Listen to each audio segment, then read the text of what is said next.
So, one asks how Epstein made his money, but if you have people like that giving him sensitive financial information. Welcome, everyone. Thanks for coming along. And that's just for him personally, but you could also be passing that information on to the KGB and also. Yeah, I mean, I think he was clearly trading information with people. He had access, to these powerful figures, and who knows what they told him. A lot of people are saying, to suggest either of those things about anti-Semitic, anti-Russian, anti-North. You pointed out to me, this is quite a typical thing for intelligence agencies to do. Yeah, intelligence agencies are in the business of subverting people, finding meetings, so it could be money if they're gamblers, it could be their ego, it could be ideology. Generally, it tends to make sense. And the famous case, the British Party, in effect, chose Belfast and using it to blackmail politicians who farmed out to them. So that's a pretty standard policy. And all intelligence agencies use hand traps. And if you go do business in Russia, the first thing they're told is, don't think that the pretty secretary beside you in the bar is there except to basically get you into trouble. You mentioned earlier Andrew's prophecy from war in Afghanistan. That's one of the things I suppose. I mean, do you worry that those things will lost as sensation as the sex tapes? Yeah, I mean, the books of my books on financial revolution,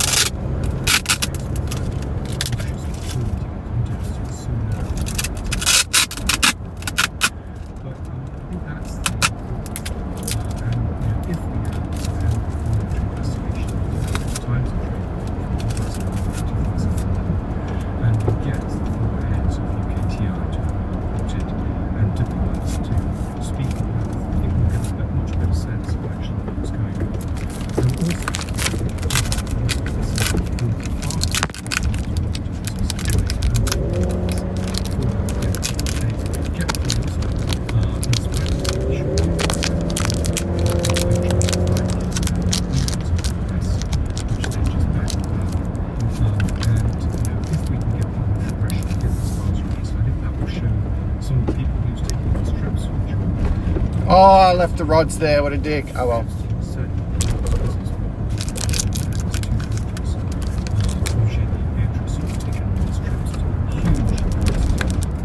I know, man. I'm hysteric. So that's what. Yeah. So I think we should lose sight of the basic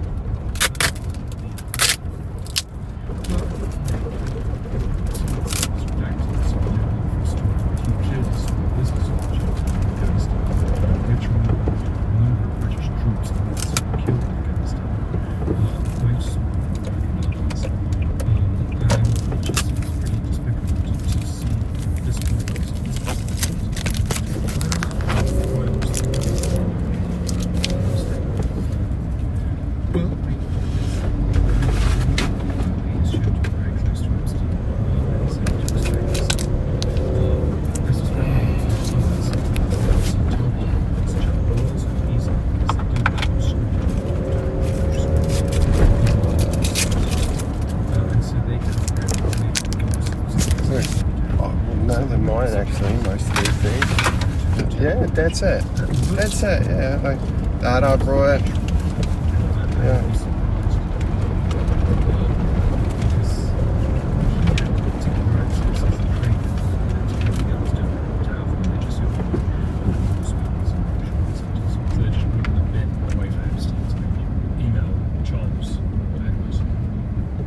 Well, I did the Charles. I think he was hoping through Andrew he reached Charles. Hey, how are ya? Certainly stories and giant found pieces about what Dave Brogan posted. He also acted with Charles as a business.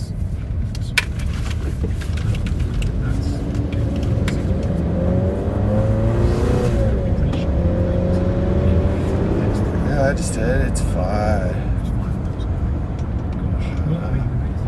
I think more about your key to shut the story down is huge.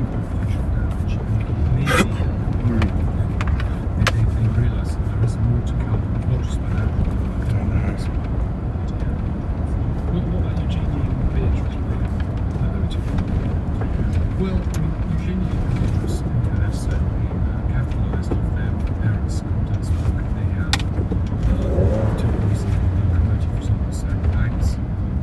They've been doing work business in the Middle East. They've accompanied their father on his initiative to pitch the palace, which was ostensibly a charity, which turned out to be one of his businesses. Even though they were actually promoted to have royal residences and certainly the tortures in China. Because again, the big story here is it's about national security. We talked about the Russians, but also the Chinese were involved. We know about the alleged Chinese spy who's been banned. But there are other Chinese figures who are also these very close to the president of China various ambassadors to London. So, the Chinese were talking about kind of orchestrating that trade. It really, I suppose, does it put the royals as a concept in jeopardy? I mean, you're going to go, hey, You're right, mate. It's no good. He's going off and that's potentially giving things away. Yeah, I think Don't be an idiot. Don't be an idiot. Haha, maroon or blue, buddy. No, not at all. I think it would be huge. Hang on, I got a lot of weight on, mate. I ain't fudge. Oi, oi, oi. Watch that potty mouth, mister. Yeah, we're gonna go to Westpac, buddy. Service time like anyone else. Yeah, I think it's so it's basically able to escape. And that's this evading justice with the support of the royal family. And trust and respect. There's nothing a British royal person. No, Brits are trouble when it comes to dangerous dogs and speed. No family has actually because presumably it couldn't just be with the general public in prison. Well, I think given some of the things he's done, I think he would be at risk to the sex offenders where he did in some way. But he's not going to be arrested because in fact he's not going to be trial because by then he'll be back in the cards and just Fuck, man. You suck. he'll just disappear. He'll just get rejected. He'll disappear as I think they think it's 60. Maybe.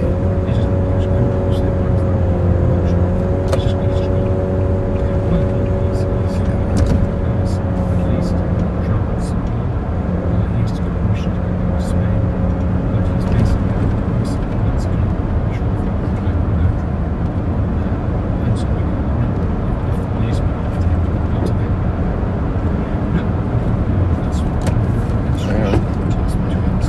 One of these guys.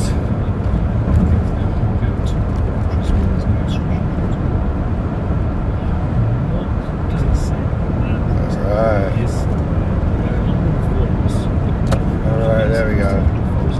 It's fine.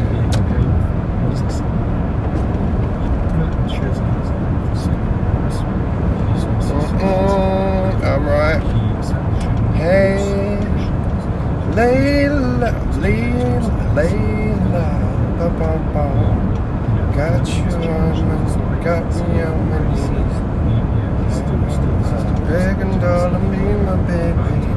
Da-da-da.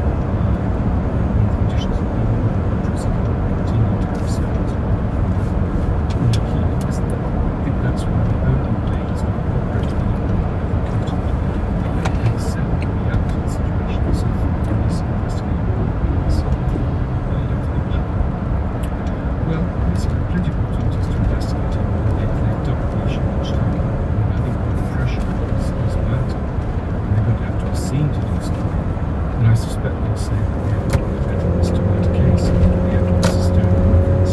Do we know that? It's obviously Virginia Jeffrey.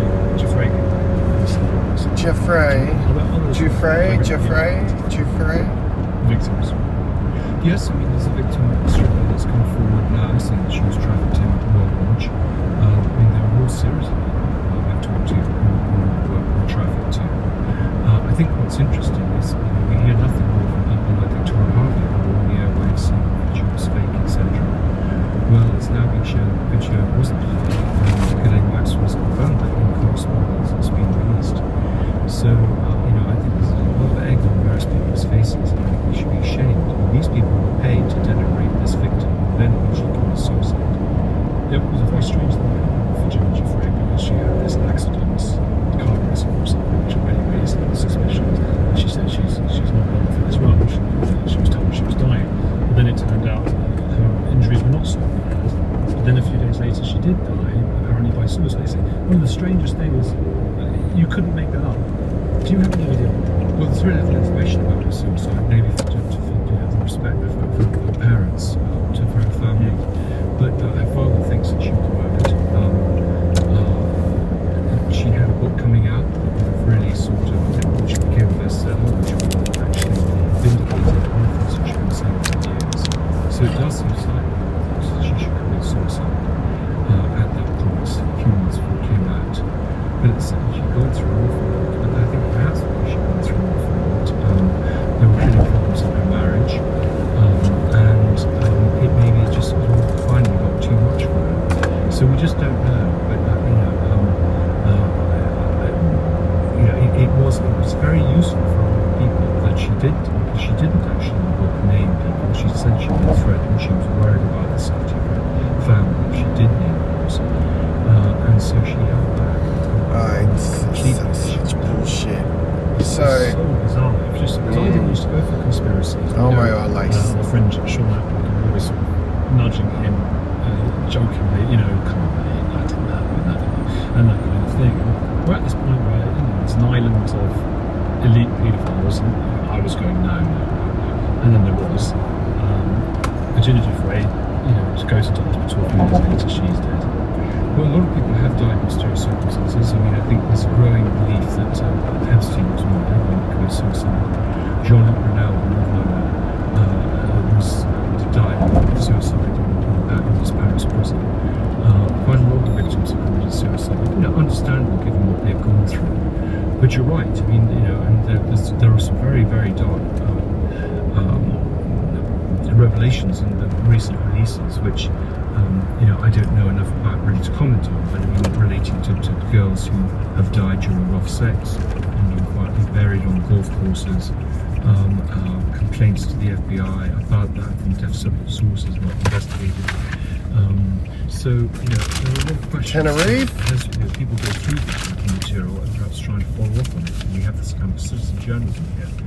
What is it? Fucking... It's hard because you watch that. That's a good pick, mate. You see that kind of thing happen to kind of a prostitute or something, or an enemy of the mafia, and because you're watching, you're getting some kind of entertainment out of it. But to think that in real life, that's happening right now somewhere. Hammett next, and Hammett people like Prince Andrew were consulting with, and it's extraordinary. 93 Gosport Street, Hammett. Warnings were given to the royal family about his behaviour. He was under observation, and I think that my understanding is those warnings were ignored. The royal family thought they were invincible; they could do what they wanted. So he might be one of those nasty people. Well, again, there's some stories. I mean, there's stories that Surrey police are investigating some sort of satanic ritual murder in Surrey. What related to Andrew? What do you know about that? Well, I mean, we've only got some details. Again, I haven't followed it closely, but I understand that the Surrey police have asked the law enforcement in America to give them more material as to if it was released. And we're looking at that. I mean, this is it. I think a lot of people wonder whether Epstein was murdered. It seems like it just seems mad. Both cameras weren't working and so on. So again, another conspiracy. I've now thought, gosh, maybe that's true. Well, a lot more than the two cameras not working. The fact that he has his flatmate, his cellmate taken out, he's on suicide watch, the fact that the guards fell asleep at the same time, the fact there was no comeback against the prison authorities who let this happen, the medical evidence, the coroner saying this is homicide, the fact that sheets were left in the cell to make it easier for him to commit suicide. The one speculation is that he did commit suicide, but he was kind of encouraged to do so. He was threatening the day before to reveal names. But on the other hand, he had also the previous day written his will, which suggests that he was, didn't want to continue our forces until he knew he was going to be ended. Yes, caution, the probably was dead meat. You said to me before in one of these videos that you thought you knew who murdered Dexter. Yes, and I would like to keep that for the paper. Yeah, I meant to ask you afterwards, then forgot, and then my producer said, "How have you not asked him? How have you not asked him?" So I'll see. Well, I'll come back on May the 21st. Yeah, how sure are you? Well, I've seen, security intelligence reports, and I've got some good sources. So I'm still trying to make sure that I can absolutely back it up. I always want to have several sources. But yes, I think I have a pretty good idea. Have you been across the whole Bill Gates stuff, Bill Clinton? They seem to be the biggest names involved. No, I haven't. I mean, my focus is on Andrew and Sarah focuses, so I haven't really looked at some of the other characters. Do you know where they are right now, Andrew and Sarah? Well, Andrew is supposedly in Sandringham. He's been taken from Royal Lodge overnight on Monday. No one knows what Sarah Ferguson is. And she could So be, I'm hearing it's bullshit. Far East, Bullshit. hotels there. She could be in a clinic cool, somewhere man. with depression. Skirt, I'm blocking them in. Rich girl's home. No one knows. She hasn't been seen.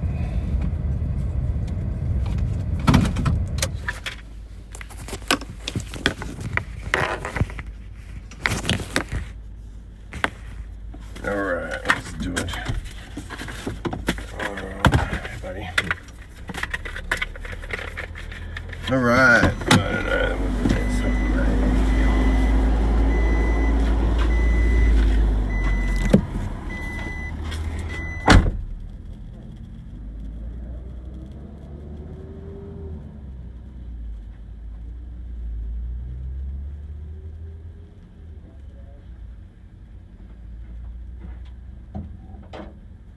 No. Hand on light, all good. Cheers, fellas. This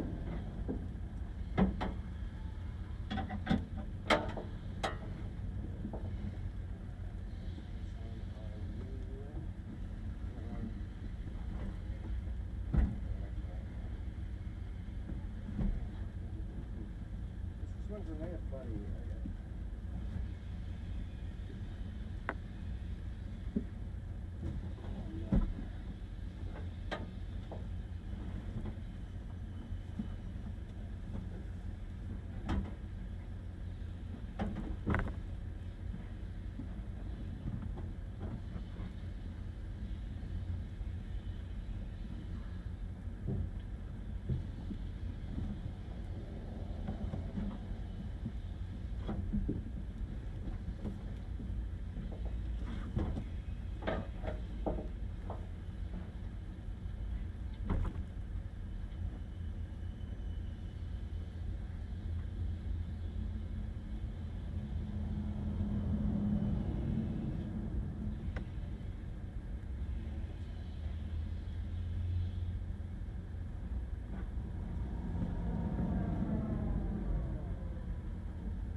All right, you ready? Yeah. 37473.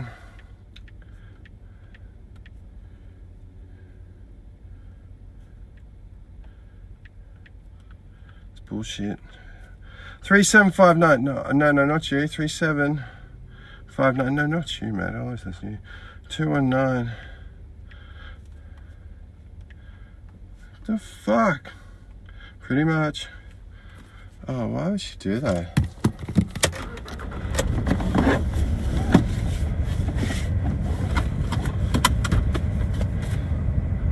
Alright. Already put that in. Oh, is that, G'day, mate. Good, man. Okay. Always, no trouble. See you, mate.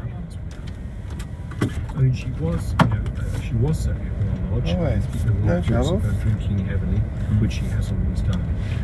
But she has. Thanks, mate. I shall. Good contact with all her friends. What shall I do? I'll I'd be just very fucking do this. sure to know where she is. Why Is there not? anything that I'm not Gangster asking like that. or I keep anything it that gangster, should be cuz. exposed? No, I think we've covered things. The network is much bigger Yeah, than man. we realised. That Andrew Do is not trust planes. involved with Epstein. That there's a national security element to this. That Andrew should face charges under his conduct public office and sex trafficking. I think also we should be looking at Sarah, who's a charity. Because certainly HMRC should also be looking at both of them. You know, they were running, like we talked about before, running all sorts of businesses which had no accounts, and kind of wonder what was going on. Was this money going on? So, you know, I think there's real scope to do some deep digging, you know, by the authorities. It's not something outsiders can do, because I do think that there's some criminal activities being going on that we just don't realise. So Okay. deep digging. What is the responsibility of the title?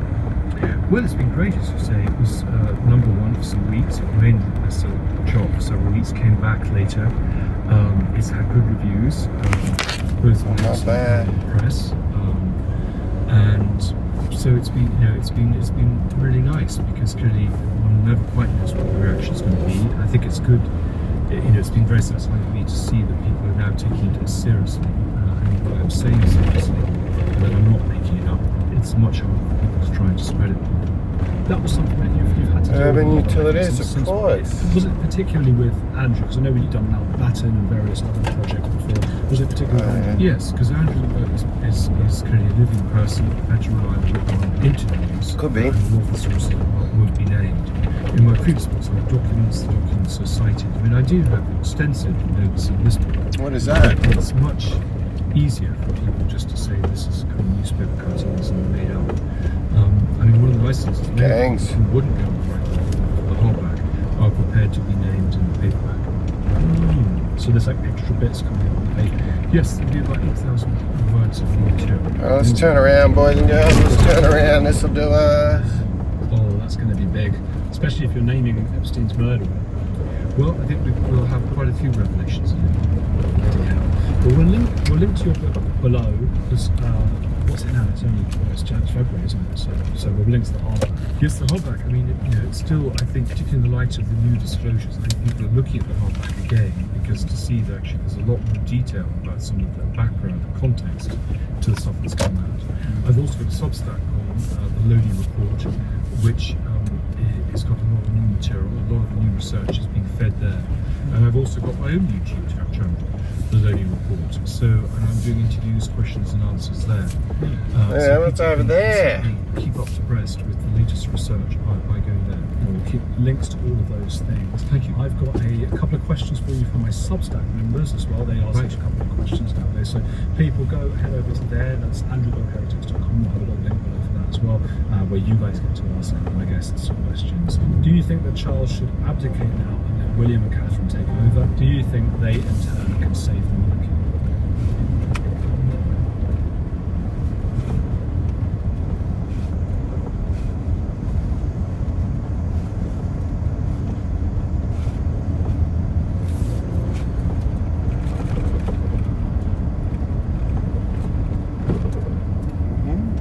What's that do?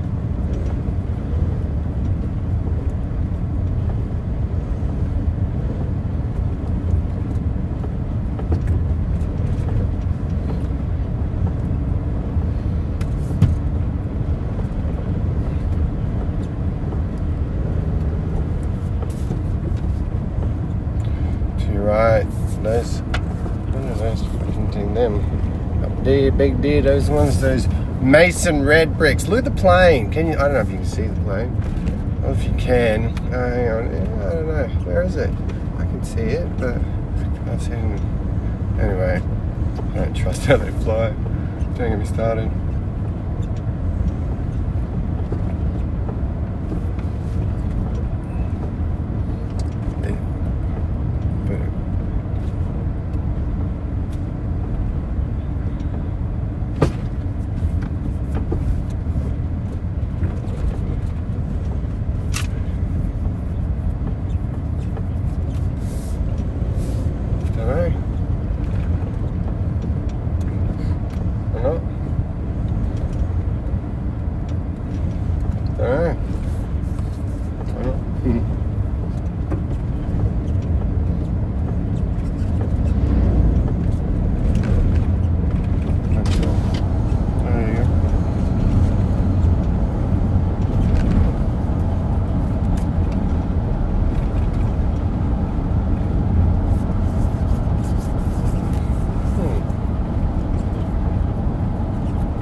It's like the gangster. It's like you're giving gangs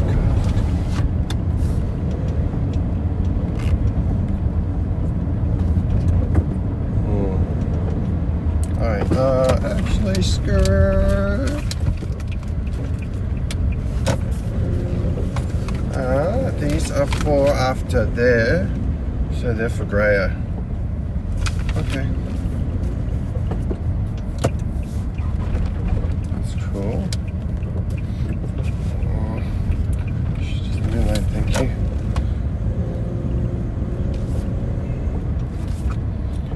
Ah, thanks, God. Excuse me, sorry.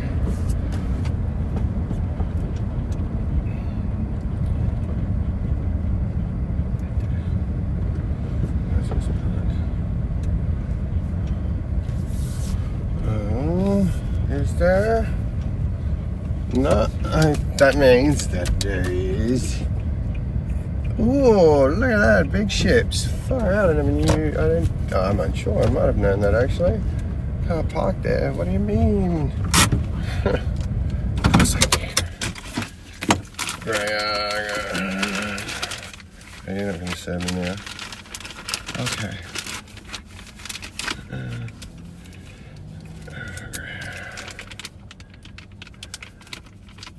Okay. There you go.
What? Do you see his back up there?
Right,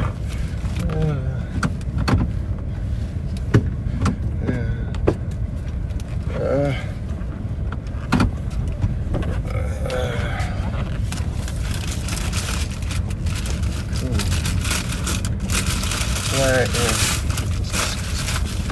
I know. Mate.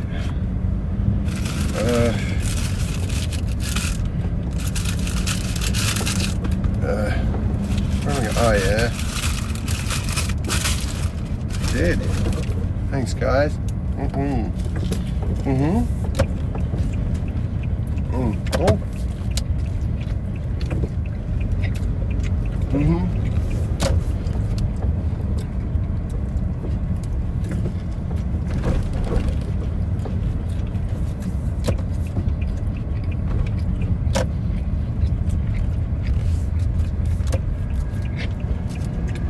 Oi.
What?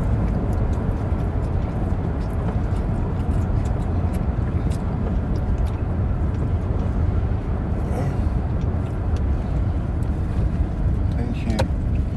Thanks. I'm alright, thank you.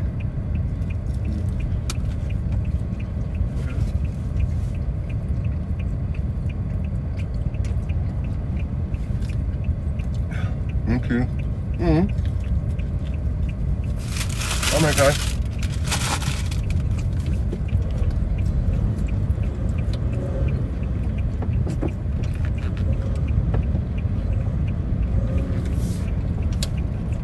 Right.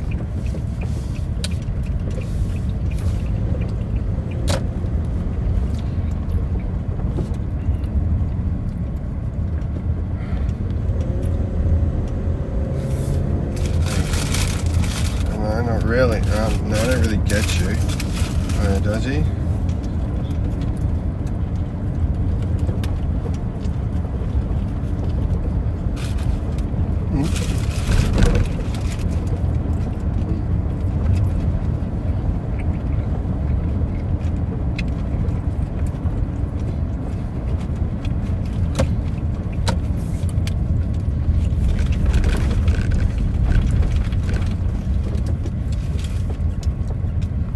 Oh yeah, where was that at?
Yup.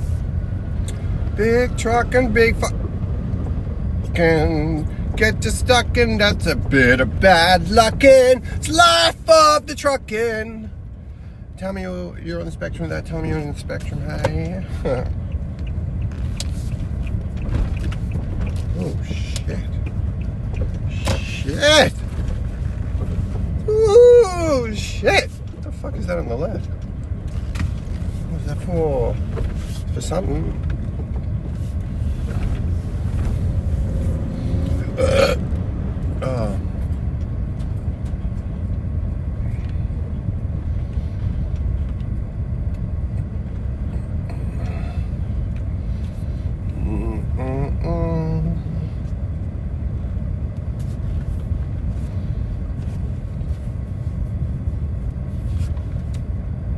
Oh yeah, next it is. Yep. Where is it? Tenerife. Excuse me, sorry. Where are we going? 31 Doggett Street, Tenerife. 31 Doggett Street, Tenerife. What are you doing? 31. 31. Oops.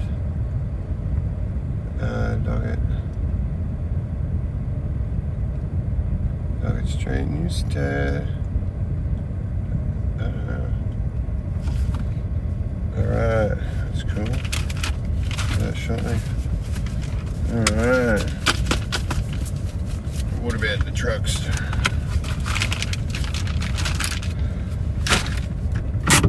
Alright, let's go do it.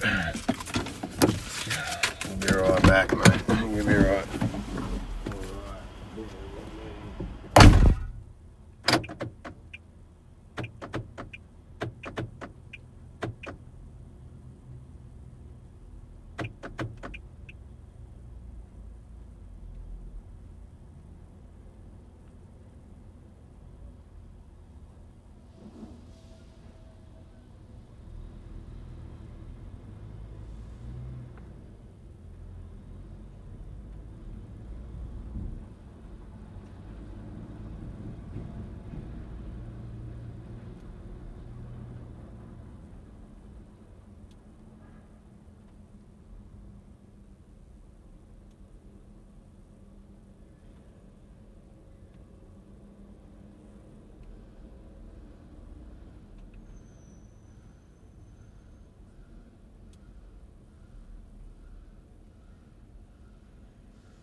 Far out, Brussels sprout. Let's do it.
Hey, Larry, what the fuck are you doing?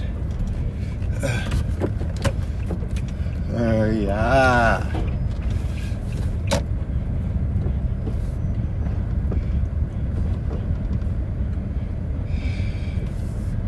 G'day. Hey, guys. Alright, what about here? I think. Alright. Cheers. Bye-bye.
I didn't leave enough room, did I? I don't think so.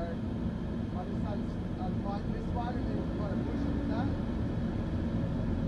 Up to you.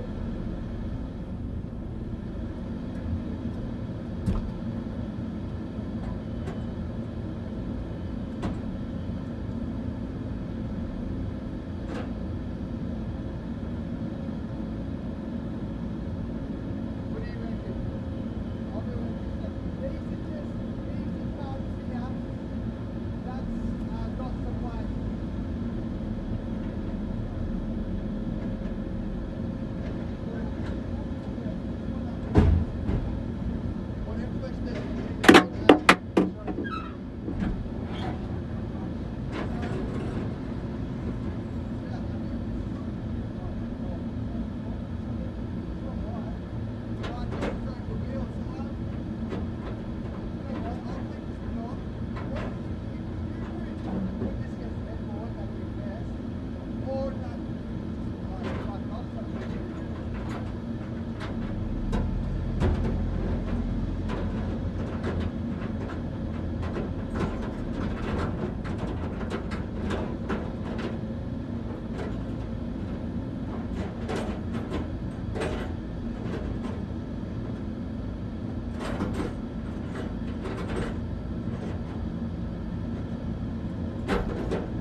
Because you're the Pumpkin King. I mean, that is reason enough.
Buddy,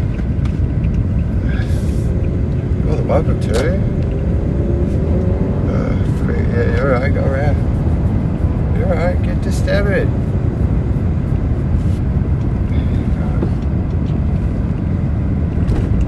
So I got some weight on it, buddy.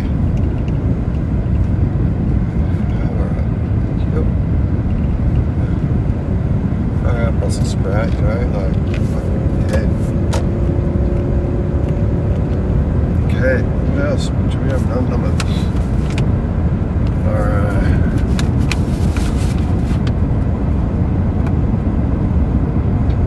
Alright.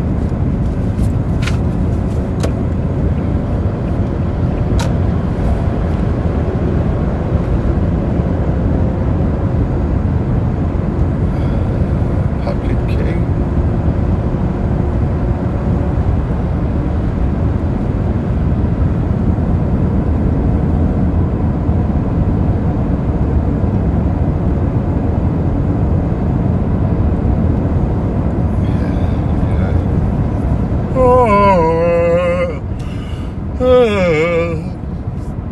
Alright, buddy.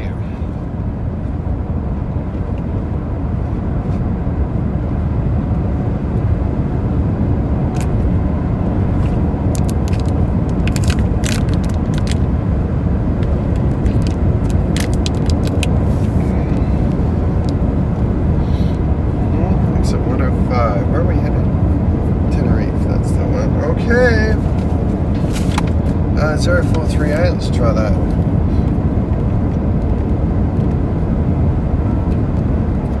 0438, oh okay, so normally it's right now, right? What are you fucking angry at? 878. Oh, 878, there you go. 878, Applewhite. 878, 604.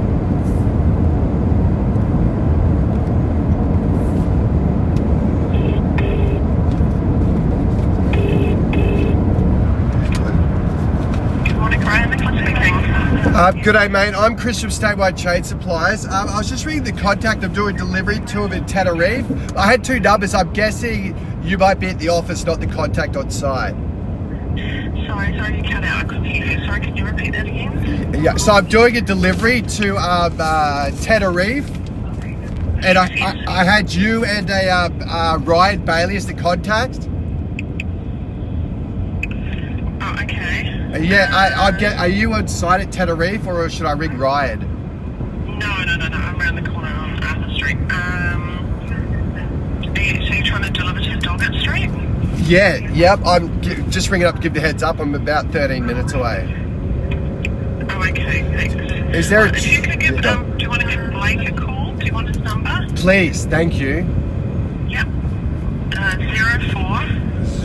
04, yes. 33 33 694 614 694. 694. Thank you. Yep. 505. 505. Thank you so much. Yep.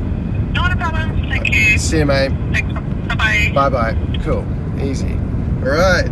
0433 694.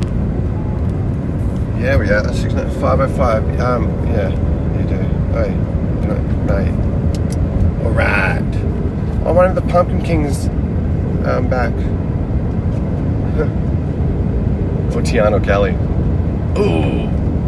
Hi, Blake speaking. Hey, Blake, it's Chris from Statewide Trade Supplies. How are you, mate? Good, mate. How are you? Yeah, good, man. So I'm like 12 minutes from your Tenerife site. Do you know about it? Yep, cool. Do you want me to give you a call when I'm on approach, or do they have two-way with the UHF? You have a two-way, channel 30 today, mate. Channel 30, no worries. I'll hit you. Channel 30. All right, I'll hit you up when I'm there. Thanks, mate. Cheers. See you, mate. Great, mate. Bye. Beautiful. That's how you do it, boys and girls. That's how you do it.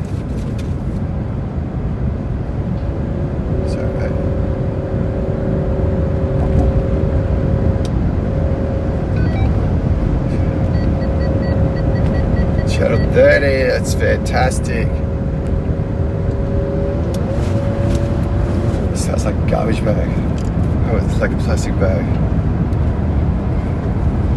I'm sure they're something.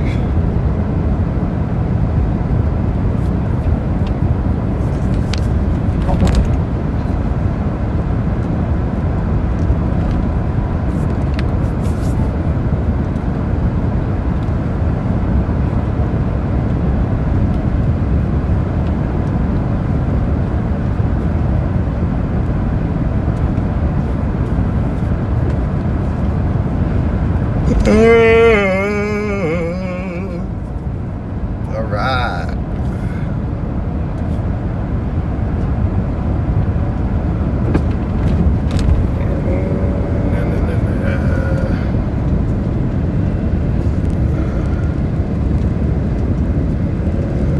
Really? We'll get to stab it, big man.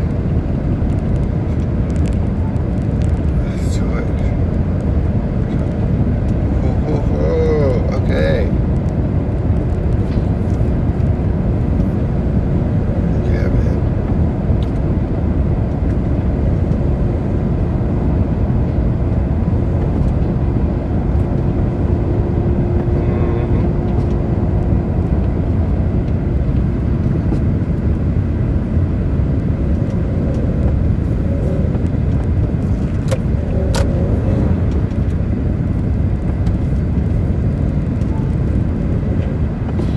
It's okay. Come on, Cletus. Thanks.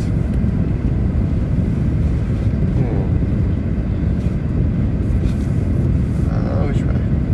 Oh, yeah, okay. Alright. Yeah, channel 30. Cool.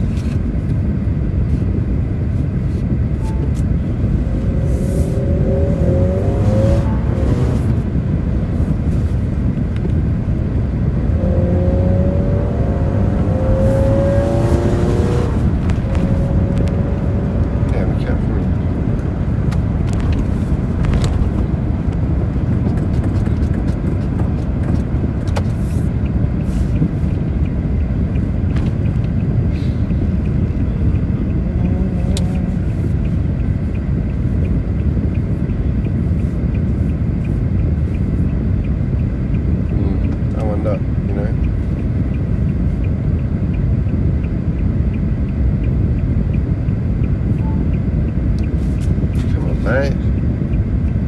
not connected again. Come on, man.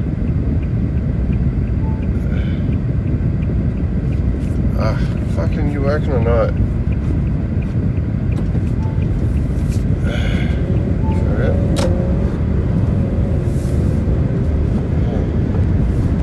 Is it with Bluetooth? Is that what you're telling me? It's Wi-Fi with Bluetooth. No, Wi-Fi is with Wi-Fi, isn't it? Yeah.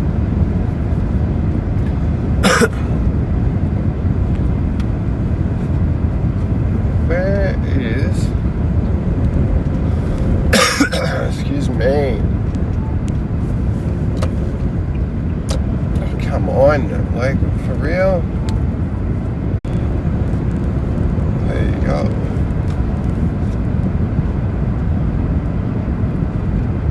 Yeah, I do. Come on, why aren't you fucking connecting? Thank you. Fuck's sake. Thanks, guys. Thanks, big man. Yeah, I know. Yeah, mum. Yeah. Shh, child. Just shush, child. Shh. Come on, mate.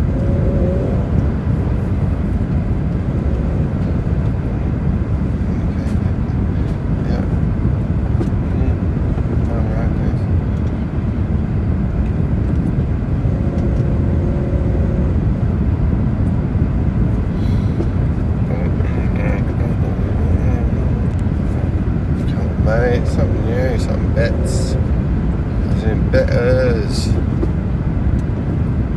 What is this? Okay. Alright, time something new though. Gotta get across. Thanks, boys. Thanks, boys. Turns out mattress before isn't minimalistic living. Well, whether you choose to see, get fucked. It was satanic as all fucked. The opening Winter Olympics. Check. Full roomy drawers for storage. Also cheap. Honestly, if you're a fellow apartment dweller, you can't go wrong with these two. Fucking hey, look to the left, Trouble boys. gang, Hello. The question that's been on They my sprack my mind fucking and heart. my phone is too. Who is running Epstein's Island now? Okay, he had this creepy island. They're talking about all kinds of A-liners being on the island, celebrities, politicians, the who's who of the most powerful people in the world were apparently going to this island that he had in the British Virgin Islands, awful name by the way, and freaking off with him. He's now dead, alright? Jeffrey Epstein is now runs, alright? We're smoking Jeffrey Isn't that Epstein back funny? every day, of course. But a lot of questions have remained. Who's still running this island? Who owns this island? Now, we did talk in a previous video where I broke down and basically exposed Jeffrey Epstein's last girlfriend, okay? And how she was basically inheriting millions of dollars, you know, land from him, property. Fuck, man. So this is an article. Tell me they're not basically, real, he you wanted to know? leave Like, the that is PDF so- island to his girlfriend, okay? Oh, And mate, basically, just Karina gross. Shuliak, who I exposed in a previous video, from what I understand, she may well have inherited the island, but the island was actually sold. Okay, so this basically Right. is a little news report on his island being flipped. Wow. Right? Is this?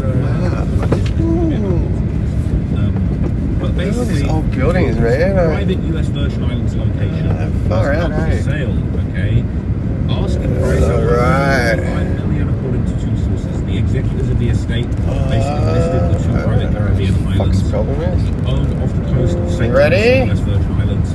Okay. ABC News. He purchased the private island in 1998 for only $8 million, and it was being sold for $125 million. Can we just stop these creeps making this much money? It's ridiculous.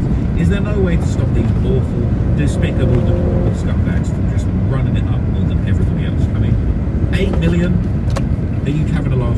Anyway, he established his permanent residence there in 2010, also a tax haven. Around the time he was released from his first jail sentence in Palm Beach, Florida, he liked Do I fucking know you? the estate there. The fuck? Little St. Jeff's. Where are we going? Which way are we going? During the Now, he later acquired ownership of a larger neighbouring island, Great St. James, and was in the process of building a new estate there at the time of his 2019 arrest. But unfortunately, he couldn't finish that because he got turned in. Okay. Okay, so the islands are currently encumbered by criminal activity liens placed by Denise George, the US Virgin Islands. Oh yeah, what's that? Who in early 2020 filed a civil racketeering suit against the estate. You alright? The suit alleged that Epstein created a churchy up there, eh, boys? Can you see it? It's right bloody, I don't know if you can. It's like there. Alright. I can see it. Epstein, through and in association with defendants, trafficked, R-worded, essayed, and held captive underage girls and young women at his properties in the Virgin Islands. What's happening? Okay, it's a beautiful island. It's horrendously ugly. The news reported earlier this month that lawyers for Epstein's estate were in settlement talks with the US Virgin Islands government, and one estate attorney described the two sides as being extraordinarily That's close true, I should go to. negotiated resolution. The lawyer for the estate, Daniel Weiner, right, he definitely got to be a Weiner to be working on Epstein's estate, confirmed to ABC News that the properties were listed for sale. The proceeds of any sale will be used by the estate for the resolution of any outstanding lawsuits and the regular costs of the estate operations, and will be subject to claims by tax authorities, creditors, and other parties. The proceeds will be held in linked accounts. Oh, man. The resolution of the government's lawsuit. The estate previously uploaded 2 of its other properties to Palm Beach Island, Seaside Home, his Buckingham side Manhattan townhouse. Same. 2 other Oh, properties look at are that. in New Mexico Just- and Paris are also for sale. Market of the islands is being handled by New York firms that Mo- Signs, BFI, and 1. That's fine. Christie's International Real Estate. Okay, if I had the bread, I would have bought the island, right? We would have put it right. We would have had nothing but good, clean, honest fun on there. Now, the islands did apparently sell. Okay, it says billionaire investor buys Epstein's private islands for 60 million. So they ended up having to take half of what they wanted, 125 million down to 60 million. Still pretty good profit from 8 million, but you can't enjoy it when you are living in a spliff. Okay, so it said Stephen Deckhoff, What do you mean? founder of Black Diamond Capital Management, said he wanted to build a 25-room resort on the island once owned by the disgraced financier, Yep. registered SFL. Now, I feel like the best use of this island would be to actually preserve some of the things on there and create sort of like a museum of the most depraved individual.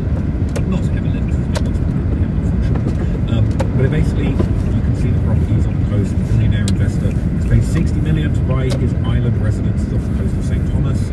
Okay, the investor paid 50% less than the listing price.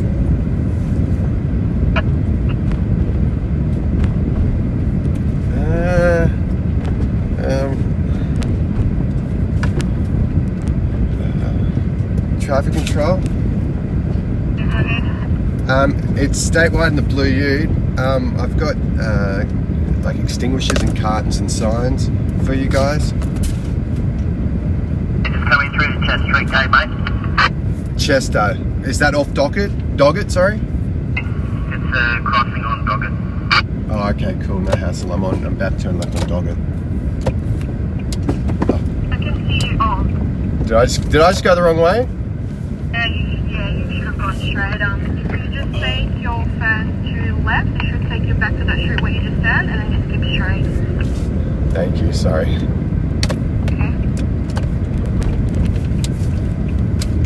Alright. Oh, precious onto all of these buildings. What do you say? Cause the government's a cunts. What are you doing, big man? Alright. How far off the Bosworth from? Alright. It's not short of that footing. Oh, where'd the Pumpkin King go? Like, I made it for a moment, and then it's just, you know, wow. That's where I went now. He's come, easy go, eh? Yeah, it'll give us a nice position for construction joint. Ah, We don't have to pull that pad if we don't want to. yeah, I see.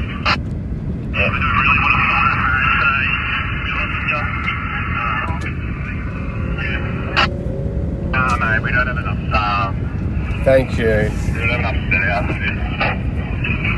Even if we just pour the footing and we Hey, put all mate. the starter bars in the block work, mate, you know what I mean? You're gonna just drive in. Thank you, guys. Thank you. Cheers. Thanks, mate. Alright. I'll just give you that measurement and just find out as far as we need to pour. And we can just slide that fence out to 2, whatever we need, and then we'll just drill those bars in, mate.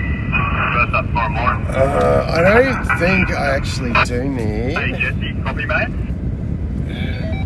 Incoming.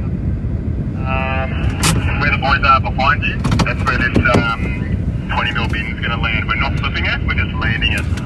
Yes, the negative. to dig it out. Yeah, correct, mate. Alright. Alright, sorry mate. Am I right here? Alright, I'll show you. It's all hand stuff. I've got like 12 extinguishers, signage. Good day, mate. Good, thanks. We got signage, a box of stuff. I put it in a box, I can't remember, except it's a box.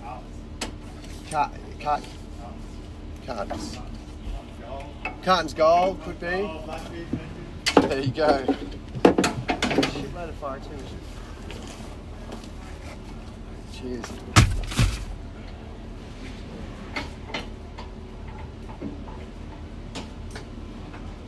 Oh, thanks, mate.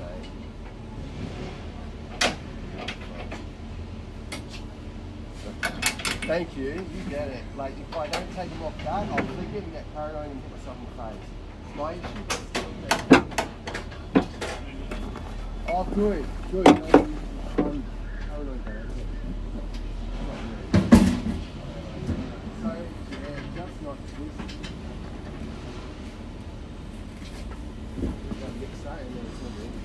And I got signage.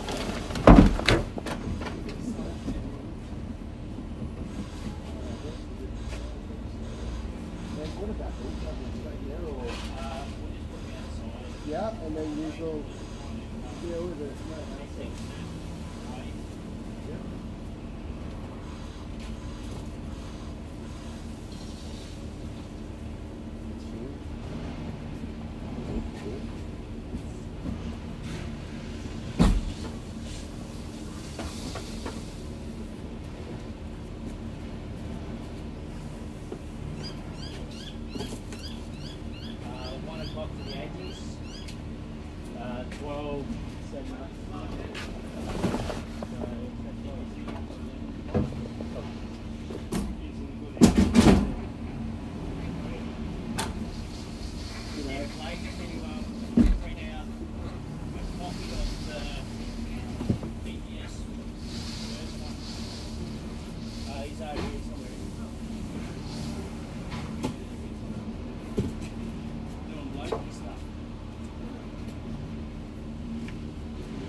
Put my address in and I'll be 20 seconds.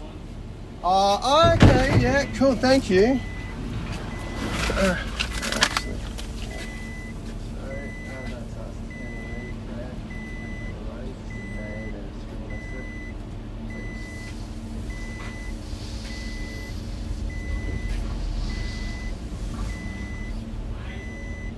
Thanks, Mark. Anything else? No, just that. Yeah, there is. Oh no, they'll be on the invoice. The invoice. Yeah, definitely. Let's just send that.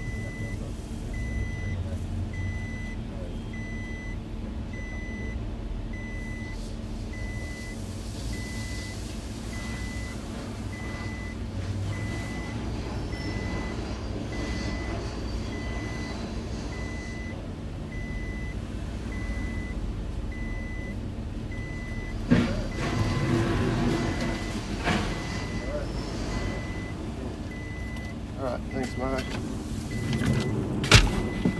Alright. Hang on, mate. Oh, fuck's sake. It's turned off again. Who's fucking sitting with me? Alright, yeah. Oops, hang on. Sorry, out on the wrong channel. Ready when you guys are.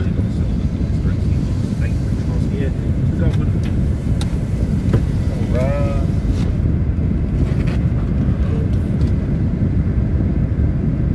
What is it? 440?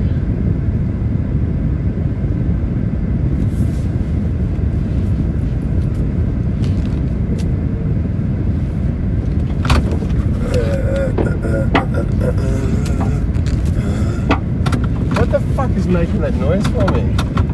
Something's fucking clicking. Yeah, I get paranoid. Did I tell you that as well? Sounds like something I'd say. Fucking, yep, like an open book. To my detriment. Oh, you're right. Oh, hang on. Aha! That bloody thing. That would have been annoying. Who's that silly?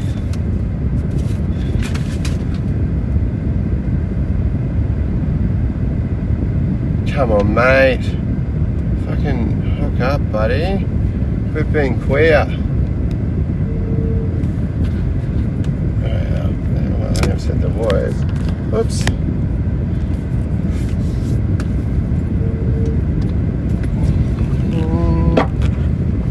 Here another one?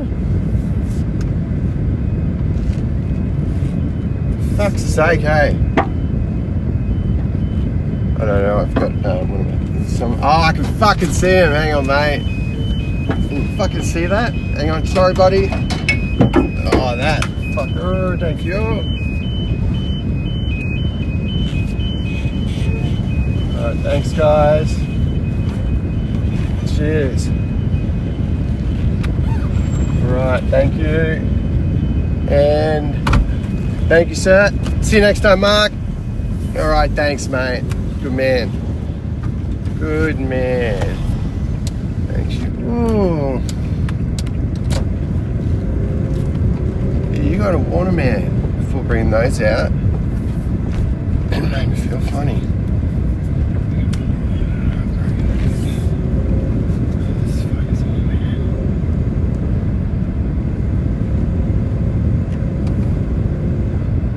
Doing to me? Look at these fucking places, mate. Oh, Greta.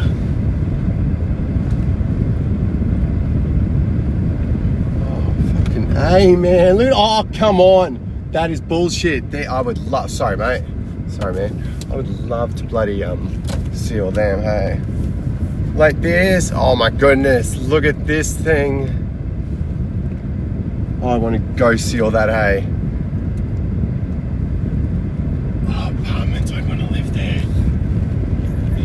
Yeah, just because. Oh, hey girl. Hey girl. She broke my heart. Come on, why aren't you gonna fucking connect to? You made me swear. It's fucked.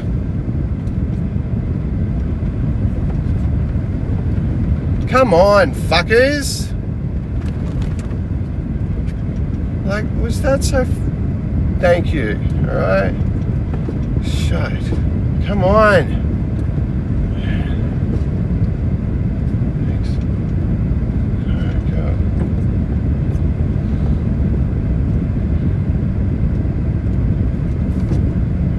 Yep. Okay. Cool.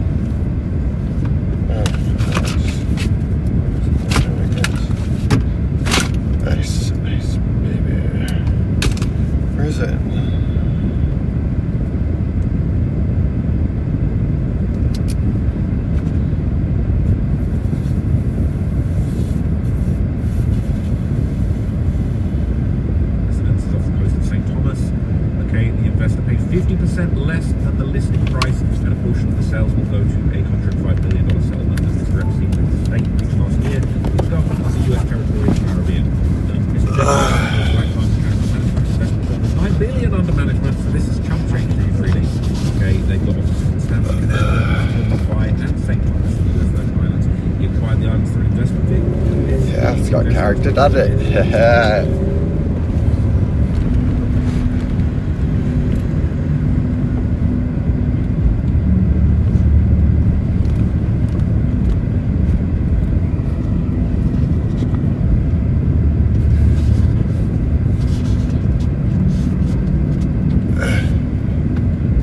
Let's get it steady just above that. There you go.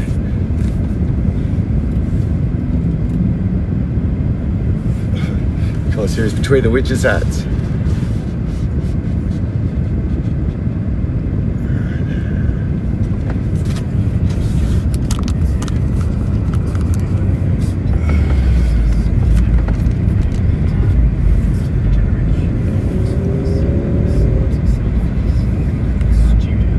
You'll be right, faggot. And what cunt?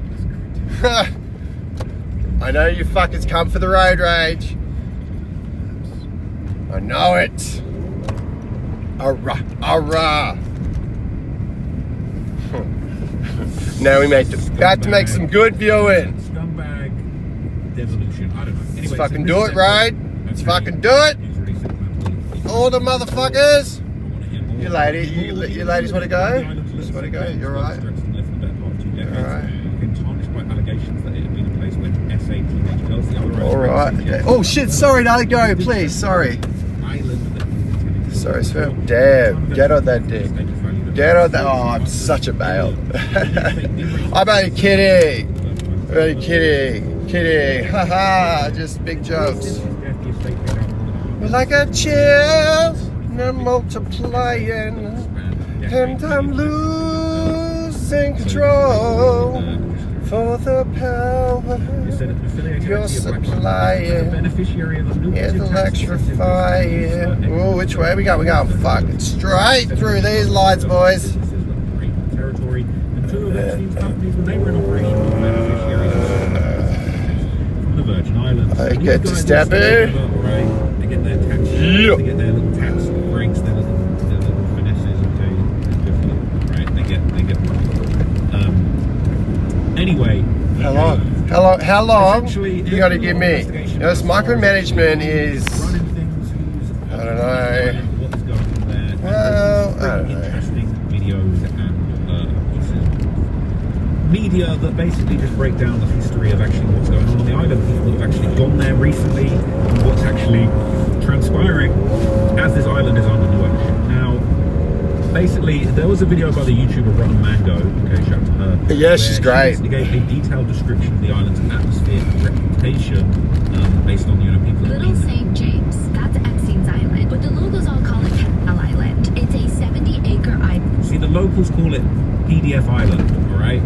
Why did this take so long to get broken down today? Island in the U.S. Virgin Islands, and it makes Jeffrey Epstein one of the very, very small group of incredible wealthy people that own private islands. Epstein bought Little St. James for $15 million. Besides the main house, the island houses 3 guest cottages, a caretaker and a groundkeeper's cottage, a private water filtration system utility building, a helipad, a dock, multiple swimming pools, tennis court, an enclosed lagoon, golf carts to take guests from place to place, a staff of 70 to cater to every guest's needs. But the most interesting building is a square box building on the isolated part of the island. Imagine a square. It's blue and white stripes. It's got a gold dome at the top with 2 gold statues. It was on the most isolated part of the island.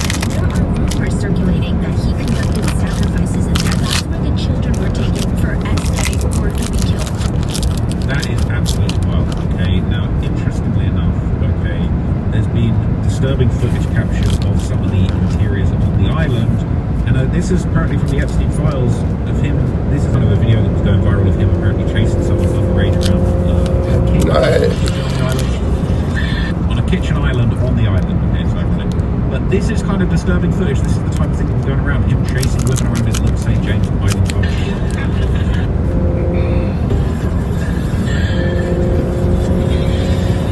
Alright, alright, alright. Girl!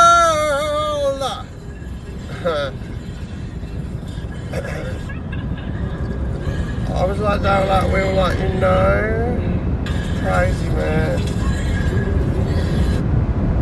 I'm lost without you. I keep trying to find my way. But basically, okay, as time went on, right, around the time of Epstein's high-profile arrest and death, funnily enough, okay, a drone pilot would make their way to the island and actually capture footage of federal authorities collecting evidence on the island. And this has been very controversial ever since Epstein has been turned into cookies. He has been the subject of various snoopers that have gone to the island to try and get a deep dive and dig into what's going on. It's a late afternoon in the Caribbean, and a drone is flying towards a small island. The drone approaches a white house with a blue roof. It starts looking for a spot to peep inside. Why was the drone spying on this house? Well, it belonged to financier Jeffrey Epstein, who had died in a jail cell just 2 days before. Disgraced American financier Jeffrey Epstein has been found dead in his prison cell. Inside the house, the drone camera finds men and women wearing shirts that read FBI and NYPD. They are raiding the place. They're boxing up evidence. But after a minute or two, the agents inside start covering the window inside. Unperturbed, the drone sweeps up and over the house to the nearby jetty, where the agents and police officers are preparing to load evidence onto a boat. In Epstein's residences, they found lots of CCTV cameras.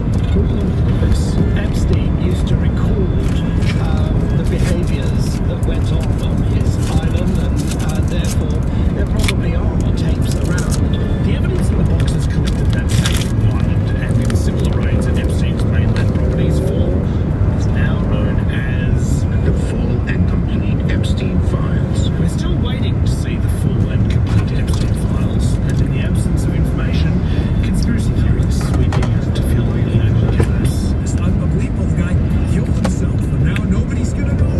Even the person who flew the drone over Epstein's island got caught up in this.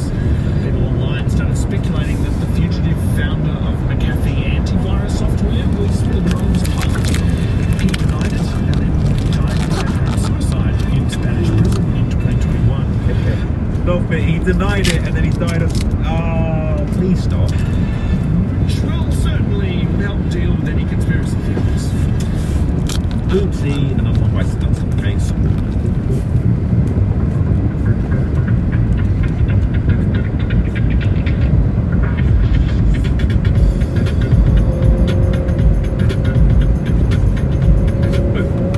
The public would finally get a glimpse of the interior of the property in 2025. Okay, it's basically included dental rooms, and we've talked a lot about dentistry being a part of what was going on there. So this was apparently released by the Democrats. I guess you got to specify that. And this is a different subreddit. This is r/Jeffrey Epstein. There's rational Epstein community, right? Civil intelligence, evidence, and criminal discussion. None of the greatest things you've ever seen. But anyway, it says the Democrats actually released the footage, these images of Epstein's island home. What does this say? Plants, trees, yeah, music, deception. Yeah, I need you to write out all those. Yeah, I'd like yeah, you need to record that. Yeah.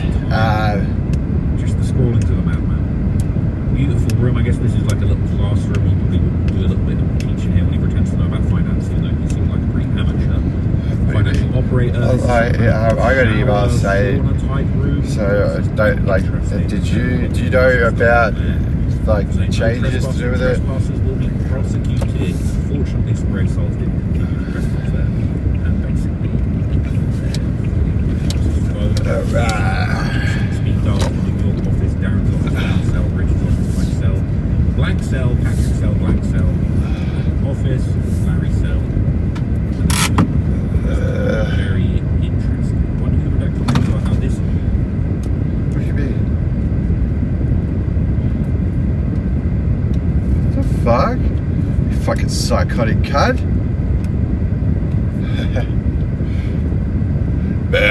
That's not psychotic.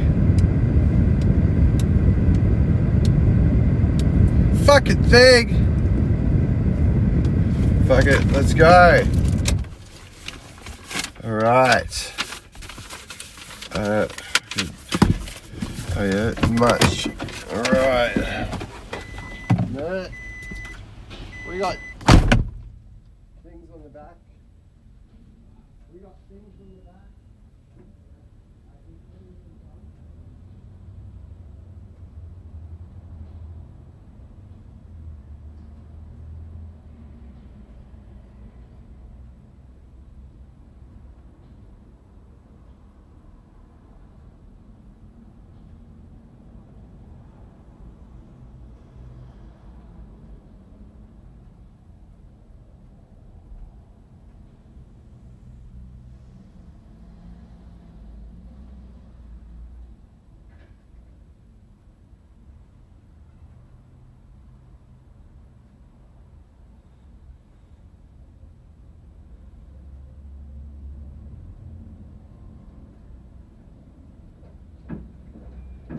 I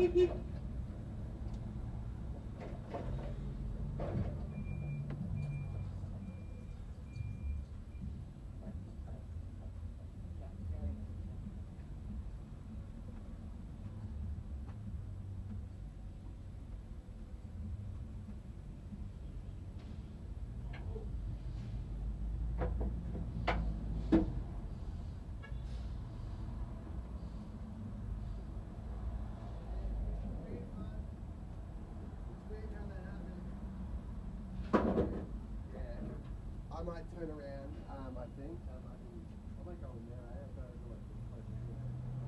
But, yeah, you can see it. She shoved it on, and I put everything else I had here. And, what are you going to do?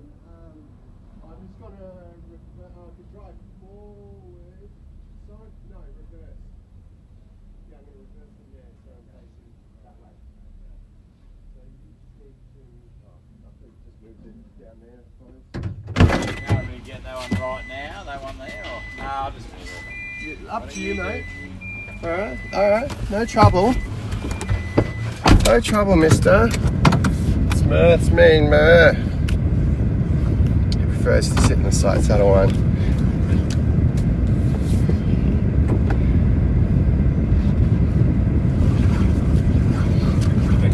I guess around like the pool area, he has this sort of like light look, I'm not saying it was good what went down to the speed flight, right? Dentistry room, we've seen this before, his girlfriend was a dentist, there's people that are making speculation that teeth was getting removed, all sorts of things, right? It's one of the bedrooms. Now what's interesting is obviously we heard a minute ago there were loads of cameras all over here and there's obviously going to be hella nefarious criminal stuff, but still, that definitely hasn't been any files. We've got these files heavily redacted, we're seeing Epstein chase people around the kitchen, we're not seeing anyone breaking off hidden camera footage recorded in the rooms. I understand why, but we definitely have not got... Do you want me to go forward a bit? That's for sure. Is it that big? That's impressive. I've seen bigger. All right.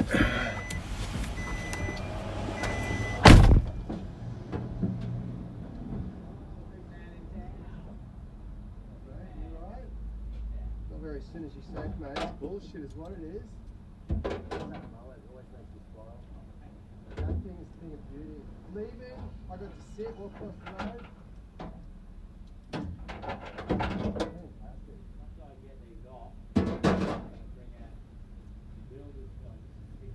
Oh yeah? No worries. Everyone's going to on that side.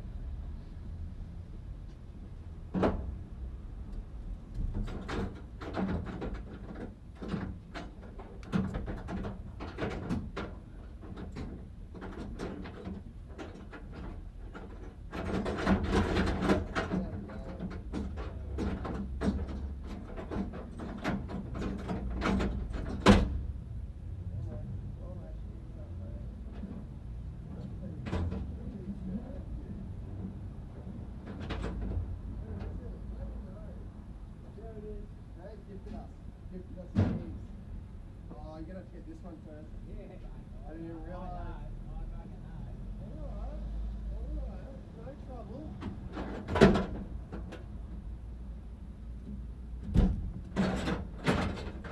Do you remember the He-Man one from the 80s?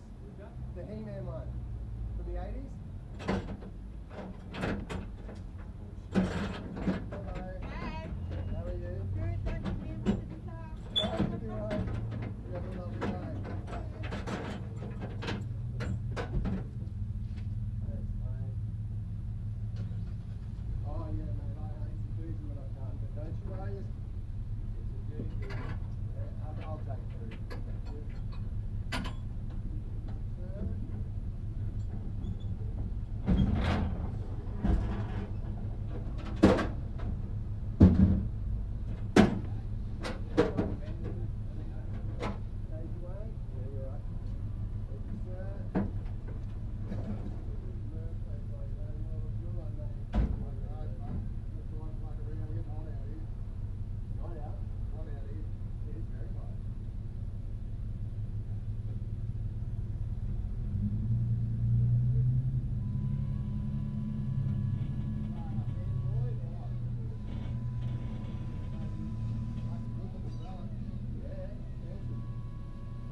Yeah, you're through. You're leaning through.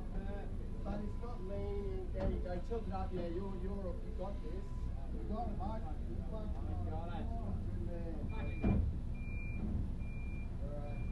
Slave back to you, by the way. Yeah, to finish getting this shit out of the way. Fucking not. I don't trust that pallet. Not one little bit. Nah. No, I trust how you have it. You think that I did, and then as soon as I saw it loaded on at the other end, I should have put it on the other way. Oh, but it was the racket. I felt like I was upsetting you already.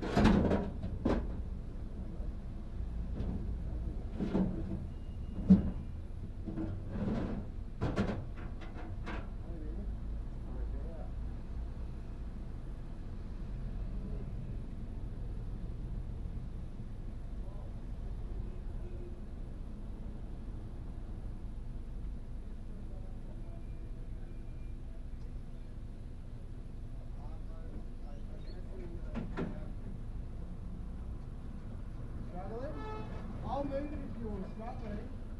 I'll go up a bit for you. Yeah, I'll go up. You don't see that. You want me to push those forks a bit, maybe? Yeah, that's cool. Alright. That's good. Okay. You line up one of them and I'll push the other one. Actually, yeah, let's push both of them. You're right, you stay there.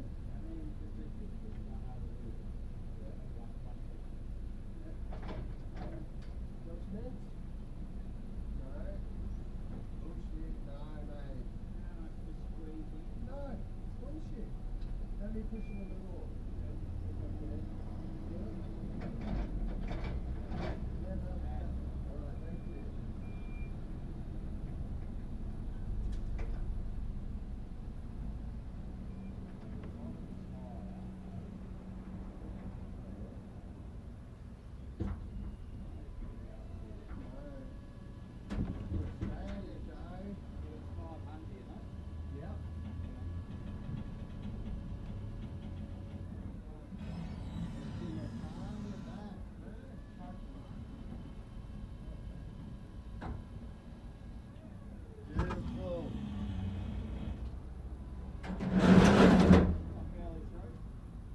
You're an inch and a half through. If you tilt up, you're like solid on it. Solid as. You heard? Yeah, I said it.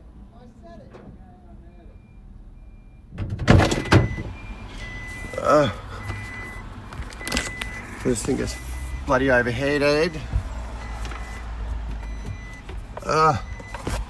Alright, you can sit and wait for me. There you go, boys and girls, won't be long.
appreciate that. Thank you, sir. You see that mullet?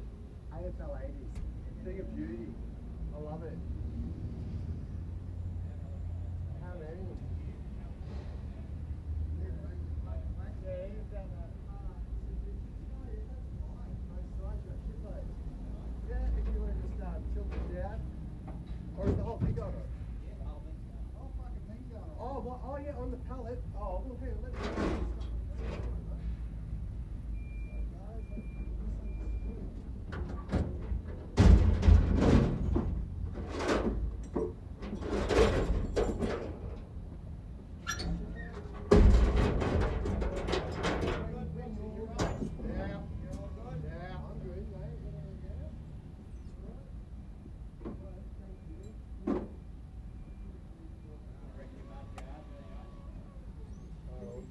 It'll match the fucking fender, won't it?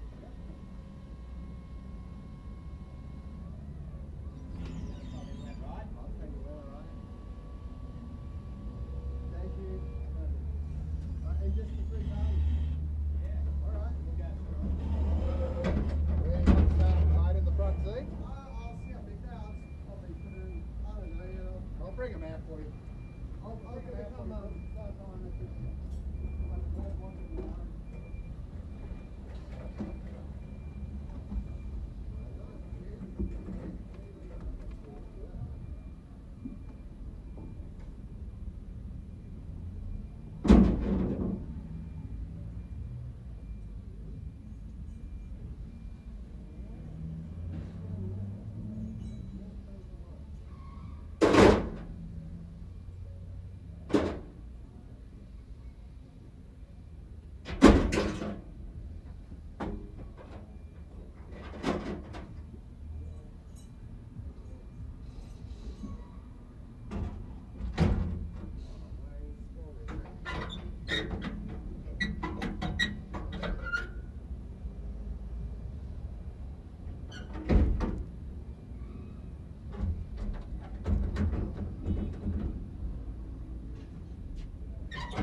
See that shit?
Oh, huh? Let's do it. All right. Woo! Fucking a lot of sweaty jock straps today, boys and girls. Shout out to Dave. All of his properties look the same. Somehow those acne steroids. He showed me pictures of his property. He told me who they were. I'd be freaked out immediately. Also, is that a dentist office? Maybe an esthetician's office? Either way. Mate. So oh, I don't know. Yeah, fucking don't be so fucking shaky. Yeah, I don't see. Hang on. There you go, ultra wide. That's better, boys and girls. That's cool.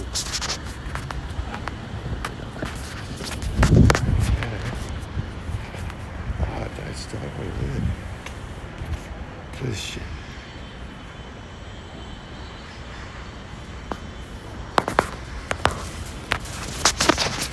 There you go.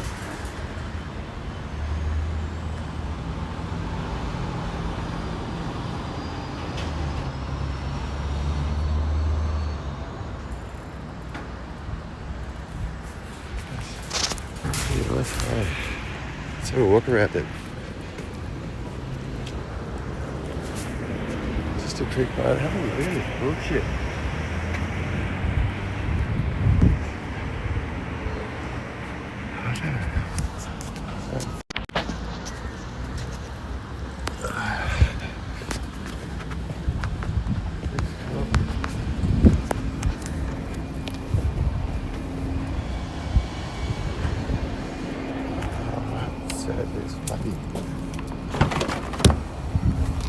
Alright, hey, we ain't done. We ain't done. This ain't the tourist I didn't even drop the body off in the forest.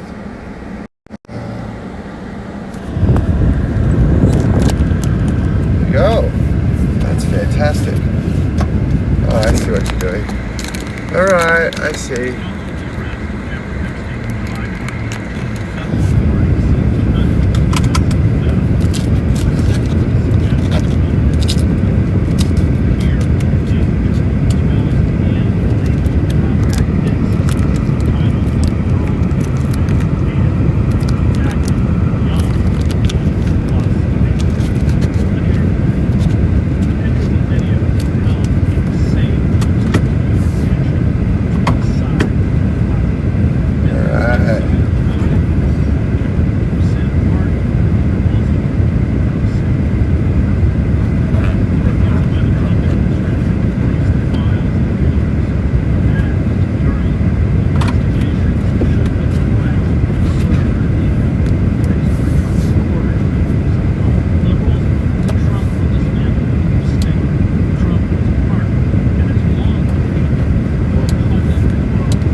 Slow down.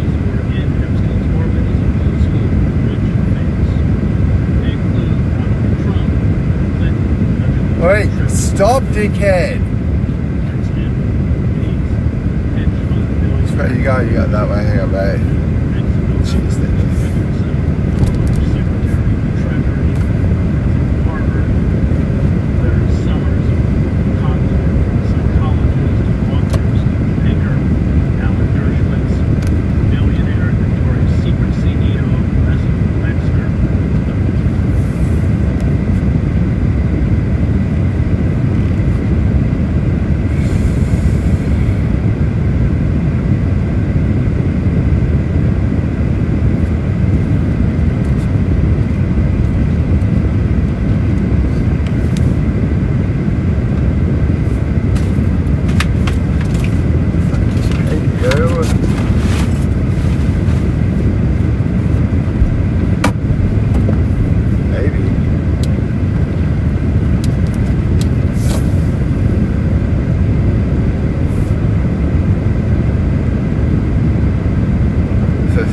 straight ahead, Barda. There's an old world building with a false facade. Look at that, Morton Rubber Works. Oh, that looks very old. No, you know. Same with the garbage to the right. The building to the left as well. Edge, all of those. Look at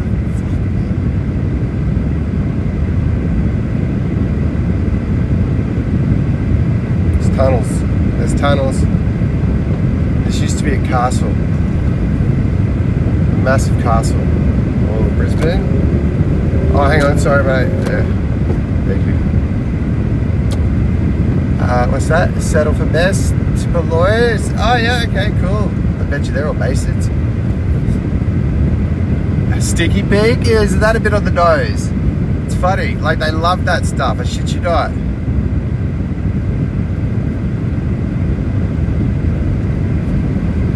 There's a fork. Here we go. Look at all these coming up on the right. Foreground, the bloody. Look at them all up that little alleyway right there through traffic. Keep right. Oh, okay, sir.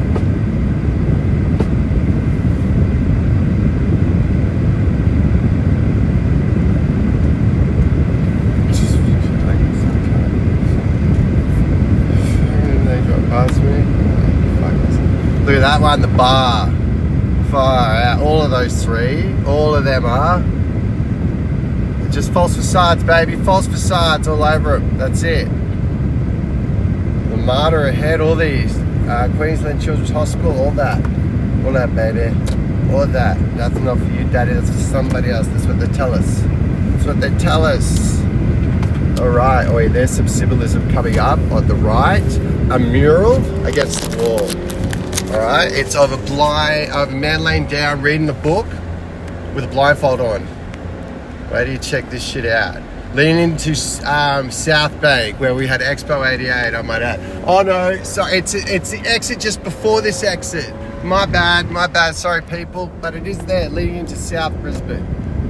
Yeah, there's some other stuff to do with South Brisbane, I'll tell you that much. South Bank, sorry.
We're done. This ain't the chorus. There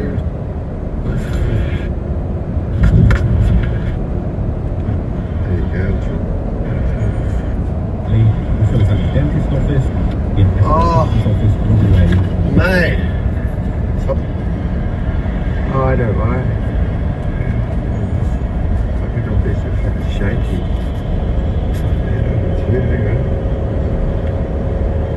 Shaking the shaking, son. There you go, for what? So, boys and girls.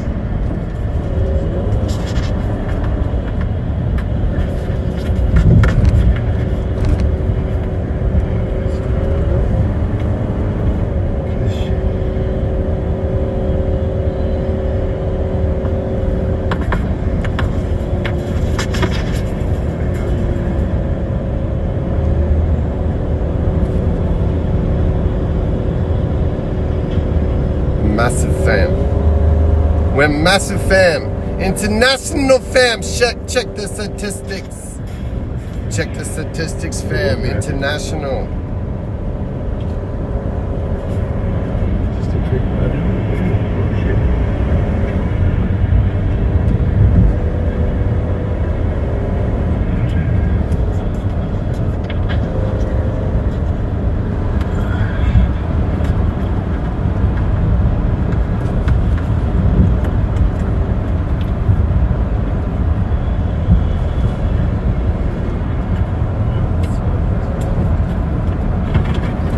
That's alright. Hey, we're done. It's good fun. We're done. This ain't the forest. Alright, we can drop the body off in the forest. Cool. Exit 31, baby. Go. That's fantastic. Oh, that's really good. Alright, I see.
Here it is. Whoop, whoop. Thanks, Coach Colin. Let's get into it. Night shift, what is going on? I am here. Let's get into it now. I'm trying to help out the people who love the shorter videos. So that's what this is, as you can see by looking at the timeline. You see how long this video is. Not that long. Definitely not 3 hours long. So I'm trying to help out the people who just don't have time for the 3-hour video, don't have time for the live stream. We're doing fun things. You're missing out. You are missing out.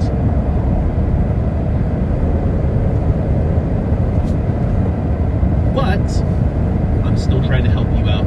So I made this shorter video for you guys. You should check it out. In this one, we're covering Erica Kirk having this weird text exchange. Long, it seems like it was over months, I might think to say. Inappropriate inappropriate, that's the best I can say. That's being charitable. Why are you live? The person's 50, Why you live? Hi there, is 25. Because I'm alive. It just looks so bad. You know, it's just, I don't know, man. We're just going to go through it.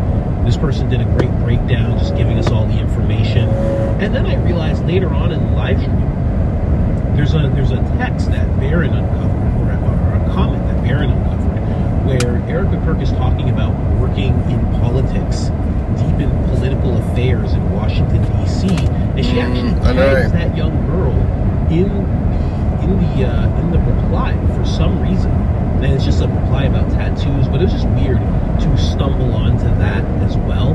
But let's just get into this video, and you guys will see what I mean. I mean, lots coming to the surface with Erica. Yeah, man. And it seems like none of it's good. Has anything come to the surface where we're like, oh, well, that's really nice? There's been not one thing. You know, I'm sure people are cherry picking, but I think we would have found it if there was something really good. Right? You hear about the orphanage and you're like, that's really good. And then you hear the whole story and you're like, oh no, that's bad. You know what I mean? You hear about the guy, she's like, I never drank. And you're like, oh, that's really good. And then you see the video and she's like drinking. You're like, oh, okay. What? He's like, I never dated. And then you see the video, she's dating. You're like, oh, okay. Like, what? And then you see the Zoom call where she's like, we're selling hats. We're selling hats, guys. We sold so many. And you're like, this is terrible. It's just terrible. Oh my gosh. Let's get into the video, guys. It's getting really weird. People are finding out a lot of stuff in America. So let's play this. Let's play this. Okay. So let me make sure it's not on triple speed like I usually have it. Let's listen to this. This is a Nisi Social. I'm not subscribed. Oh man, I thought I was subscribed. This Nisi Social. She has this video about Erica Kirk apparently messaging some 15-year-old girl or something like that. Like they were having this back and forth that I guess borders on inappropriate. I don't know. Check it out. And at the time she was 25, so it's not like it happened yesterday. It seems like it was happened about 10 years ago, but still. Some weird shit about this woman. Back in 2015, Erica was 25 years old and she was in a relationship with a basketball player named Joshua Harrelson. So at the time he was living in Michigan and Erica moved out there to be with him. On the evening of September 15th, 2013, Joshua Harrelson and Erica met a 15-year-old girl named Jillian Falcon. And I know this because Jillian tweeted about it. At 3:53 p.m., Jillian tweeted that she was out for sushi with her friend, and 2 hours later she tweeted, just met Miss Arizona and Josh Harrelson, heart eyes emoji. Now, I'm not sure if Jillian coincidentally bumped into Erica and Joshua or if they were introduced. What I do know is that Jillian had a friend, and the friend's grandparents were renting. Why is this music playing? Anybody know? Why is this music playing? I hope you see this. Who is this? Nisi? Why is this music playing in your video? And why is it so loud? Yeah, that's right. I'm an old man now. I'm an old man now and I have old man complaints. Why is the music so loud? Why is it playing in the video? I'm just, what's going on? A home to Erica in Michigan. So I'm not entirely sure if all of these people just bumped into each other coincidentally at the sushi restaurant or if they were formally introduced. But nonetheless, they met and Erica struck up what I view as a very odd relationship with the 15-year-old girl named Jillian. Now, before I share the information that I found, I need to make sure that I say this. Do not bother Jillian. Do not message her. Do not leave comments on her social media. Leave her alone. I'm not doing this video to cause any trouble for Jillian, so please do not reach out to her. She's a grown woman now, but at the time she was 15 when she met Erica, and the reason that I'm doing this video is because in my opinion, Erica's behavior was predatory and it needs to be exposed. Jillian was just a child at the time, she's a teenage girl. Please don't bother her. Jillian, like many other teens in the early 2010s, was an avid user of Twitter and tweeted damn near everything that she did. Not gonna lie, she was doing a bit too much. But for the sake of this video, it helped me a lot. I went through her Twitter and pieced together her interactions with Erica, and I was alarmed at how much interest Erica showed this child. As I mentioned in... Is that another song? She switched songs? Hey man, what's going on? Am I just like an old guy? I do things old school? What's going on? Another song? What's happening? How many songs? Is this a Super Bowl halftime show?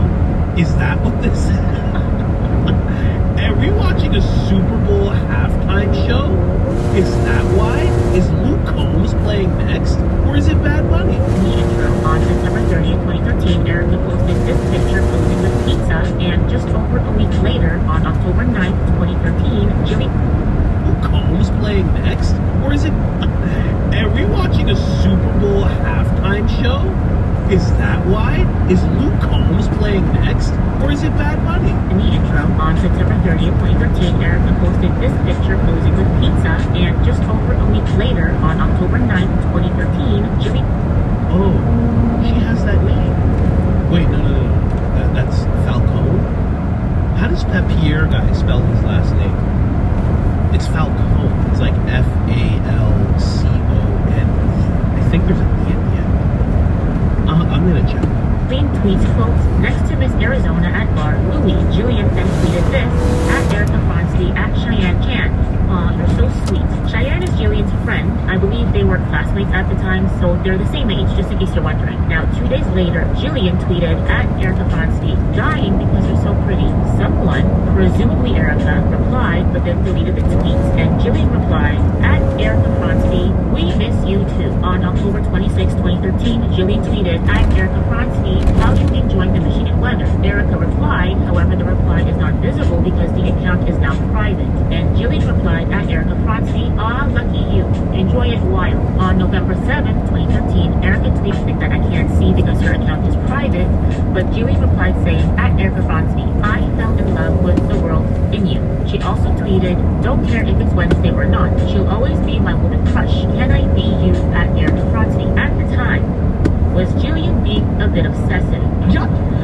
I would say so, but she was 15 years old. Teenagers can be like this, okay? Going through Jillian's social media, she seems to be very impressionable, immature, and vulnerable at the time. And this grown woman, meaning Erica, should have set clear boundaries with her, but she didn't. As a matter of fact, she crossed boundaries with her quite a few times, which you will see later in the video. On November 18th, 2013... You know what you're supposed to do? You're supposed to not answer. That's what you're supposed to do when it comes to a 15-year-old that's like talking about you, like they love you. You just don't answer. That's it. You're on Twitter. You don't have to answer. There's so many people probably messaging her all the time. Why is she answering this person? That doesn't even make sense. Also, she deleted it. She like purged her social media. That's why it's deleted, right? I would love to know what's going on there. That's very interesting. Jillian tweeted, still waiting for that lunch date, kissing face emoji, at Erica Fonsky. There was a reply on this tweet that was deleted. Then Jillian says, at Cheyenne Chan, at Erica Fonsky, that's perfect. On November 20th, 2013, Jillian tweeted, why am I just finding out it's your birthday? I hope you had a great one at Erica Fonsky. Erica responded to this tweet, however, to the response. Then Jillian tweeted, at Erica Fonsky, that's great, kissy face emoji. On December 18th, 2013, Jillian tweeted, I want to just curl up in a ball and cry because of how perfect at Erica Fonsky is, heart eyes emoji. Erica's response is private, and then Jillian responds, you too, love. On January 6th, Erica made a post that is currently private, and Jillian responded, at Erica Fonsky, gorgeous love, heart eyes emoji, kissy face emoji. On January 22nd, 2014, Jillian tweeted a bunch of messages that I believe were her gushing over Erica. Then at 10:30 p.m., so pretty late at night, she tweets, at Erica Fonsky is the best. The next morning, she tweets, at Erica Fonsky, one day I'm going to wake up, roll over on my side, and kiss the love of my life. Good morning. Now, I know to some of you, it might seem like this is one-sided, like Jillian is the one initiating everything, but keep in mind, they were also having text message conversations and phone calls. Plus, Erica's tweets are private, so we can't see them, so we're not getting the entire picture. Please keep that in mind. On February 13th, 2014, Jillian replied to one of Erica's tweets by saying, at Erica Fonsky, gorgeous as always. A few hours later, she then tweeted, why did at Erica Fonsky just send me this? Laughing emojis. And there is a photo which says, this Valentine's Day, I am going to touch your butt. Excuse me? Remember,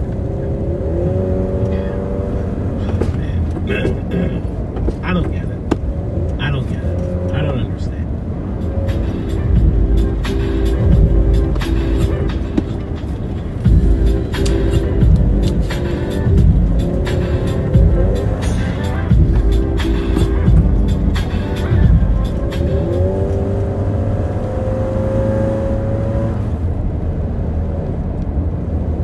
Do you sell domain names or website hosting or both? Are you feeling stuck with your current provider? Looking for a local wholesale provider who cares about your online business? Hi, we're Synergy Wholesale, Australia's favourite. Why do that? This whole thing just seems crazy. First off, from the beginning, the fact that she's with a basketball player, it shows more of this whole really wanting to be in Hollywood, attaching yourself. Not that she's not successful, because Miss Arizona, especially to a basketball player, that there's currency in that, and being a basketball player, there's currency in that. But it just shows the guys that she's going for. It's like a guy who's on reality TV, a guy who wants to be on reality TV, a basketball player, a guy who has this massive political potential. It's like there's like a pattern. You know what I mean? There's a pattern. Before it was Cabot was because there's potential, this political potential. Then all of a sudden she met Charlie, way more political potential. She gets with him instead. You know what I mean? Like, it just, I don't know. Yeah, what's going on here? Like, I don't get this whole thing. And then you send the Valentine's thing. It just, no thought process. And you know what? At least there's a consistency with not knowing what you're doing with her, right? We've seen this throughout the whole turning point thing. It just seems like she doesn't know what she's doing. To do that with someone who's like 15, you just don't know what you're doing. What are you doing? What are you doing? It's crazy. This girl was 15 and Erica was 25. In my opinion, the relationship seems like Jillian posted this tweet on March 6, 2014. So Erica says, "Let me call you. Hold on, sweetheart. Give me a sex." Wow. What? Jillian says, "Okay," and puts laughing emojis. Erica then says, Sex too, but not from you. LOL. Holy shit, laughing emoji. You always make me laugh. I don't bat for the other team just yet. What the fuck? Right away. This text exchange gave me chills. It seems like Erica was flirting with her. I don't bat for the other team just yet. And this conversation is happening at night, 8:50 p.m. What the f are you doing texting this girl so late at night with all of this fucking sexual innuendo? What the f is wrong with you? Mind you, this was after Erica had won Miss Arizona. She's running businesses. Sorry, mate. Thank she you. has the Romanian Angels charity and other charities, working for all of these boys. organizations, companies. She even had a boyfriend. Okay, her life should be too busy to be over here entertaining 15-year-old girls. How on earth does she even have the time, let alone the interest, to be carrying on this so-called friendship with this 15-year-old girl? But there's more. It gets worse. On March 13th, 2014. This is very weird. The whole, actually, what timestamp are we at? 10:55? Because I have to go back to this real quick. Okay. So let me call you. Hold on, sweetheart. Give me a sex. Wow. Okay. Sex too, but not from you. Lol. Like, this is exactly what Chris Hansen shows somebody after he's rolled up on them. They're just sitting in the house waiting for the kid. They have pizza, they have pop and vodka and stuff, and they're just sitting there, and Chris Hansen walks in. He says, "Hey, what's going on, big guy? Hey, how you doing? Is your name Mark? Hi. Is your name Erica? Sit down for me." Okay. The cameras come in. That's exactly what this is. Didn't you say, I have it right here, you said, hold on, sweetheart, give me a sex. You said that, right? And then you said, sex too, but not from you. Is that what you said? And you said you don't bat for the other team just yet. What do you mean by that? You know? It's just, hands behind your back, man. Hands behind your back. No, I don't think you can get arrested for this. I don't really know. This just seems crazy to me. And what was going on? It really does make you think, the whole Miss Arizona thing. And it's connected to, the now Prez. And he knew her, got her into the pageant world, right? Now she's talking to someone younger. I'm not saying anything's going on, but it's like, are you trying to I wonder if you asked this Julia girl, was she pulled in, or was there an attempt to pull her into the pageant world? And is there something more that goes on with these pageant girls? You know what I mean? Like the Files, right? There was a guy who, I don't know. I think he owned Victoria's Secret or something like that. But there was something going on with the Victoria's Secret box. And it makes you think that would be the perfect way of cataloging, right? Cataloging ladies, right? It would be a perfect way. Same with the pageant, right? You have them all categorized. You have their picture, their headshot, where they're from, their backgrounds, what they're into. Like, you have the whole thing broken down. So if you were to present this catalog to someone, they would know exactly what they wanted. A menu of sorts. It just makes me think, you know, what's going on here? We're at 10:55. Let's go back there.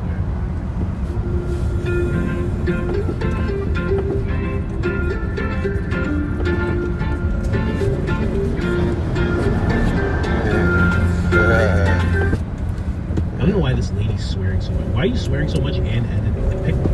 If you're gonna swear, swear. If you're gonna edit it, just don't swear. With Erica. Erica says, I forgot to tell you, hydrate tonight. No alcohol and don't eat a lot of salty foods. You don't want to look bloated. Jillian then responds, thank you. Erica says, no alcohol. Really, Erica? Age recognition, you waffle. Apparently, I haven't had my coffee yet. What the hell, Erica? Laughing emoji. Well, on that bite, ... Note, damn you, Siri. Come on. What? Here, let me just put my cursor over that. I've never heard of calling it a waffle of sorts. That's very odd that she went there with no alcohol. I forgot to tell you, hydrate tonight. No alcohol. And don't eat a lot of salty foods. You don't want to look bloated. For what? For what? What's happening? What is going on? This is very weird. Very weird. For you to meet someone, see, this is why it seems so odd.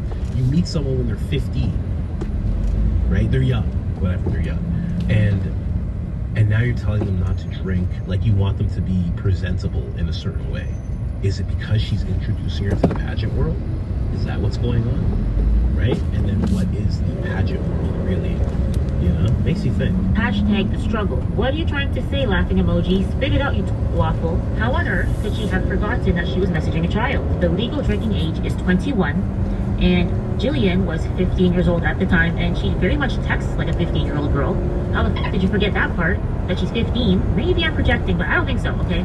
When I was 15 years old, I was in a similar situation with an adult who would do things, like little slip things, say little things and pretend that it was an accident or, oh, it was a misunderstanding. Oh, I didn't mean to touch you like that.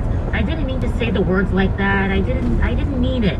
And over time, their behavior continued to escalate to the point where they eventually crossed a huge line. So when I see things like this, I get mad because these are the types of tactics that predators use. I have experienced it myself. Back to Jillian. On the morning of March 26, 2014, Jillian tweeted, I just wanted to be somebody's woman crush Wednesday. Is that too much to ask? That evening, she then tweets, thank you at Erica Fronsky for making my whole week. And she shares this photo, and the photo is of a gnome, and it says, I want to be inside your lady garden. Know what I'm saying? Right to Jenny. Right away. These tweets are... What's going on? This is very weird. This is very, very odd. This seems crazy. I don't know. Seems like she's talking to herself. I don't know, man. I don't know. Because it turns out, see, this is, when I first saw this, as the video started, I was like, oh, this person's fake. This is a fake person. But she's already, this girl, Nisi, I think that's how you say her. Nisa, I don't know.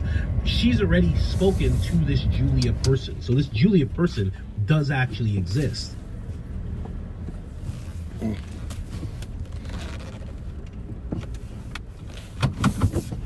Oh, what?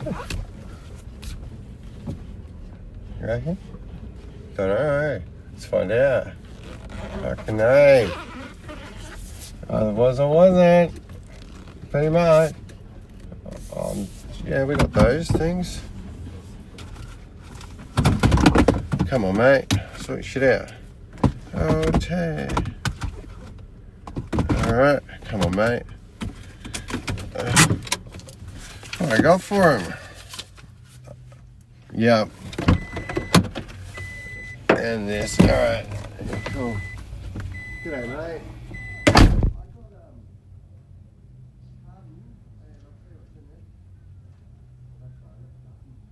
Paperwork with what's in your stuff at base, but I've also got 10 rolls of builder jobs. I can tell you that one thing. If we don't have course, I can just not that there. Here or over there? Yep, cool, man. Thanks, mate.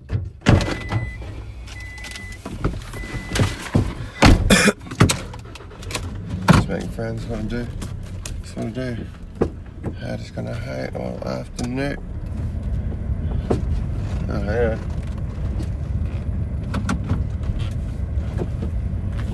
Right? And this is before the time of like AI bots. Turn around, man. I wasn't fucking thinking. This all seems to be on the up and up. Still available on Twitter as I am making this video. All of this that I'm sharing with you is publicly available information. Just in case you're wondering. Now, on April 3rd, 2014, Jillian tweeted this picture and said, "I miss this goon." A few minutes later, she tweeted, "Did Erica just text me, #no new friends?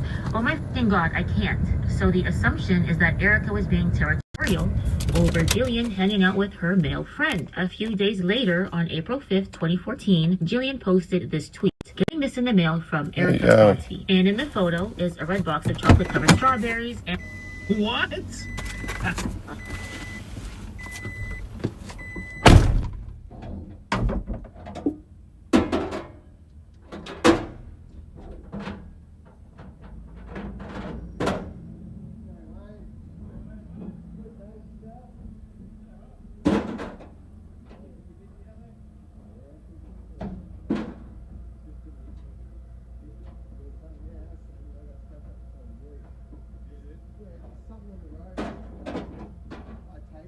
Good. She'll be right.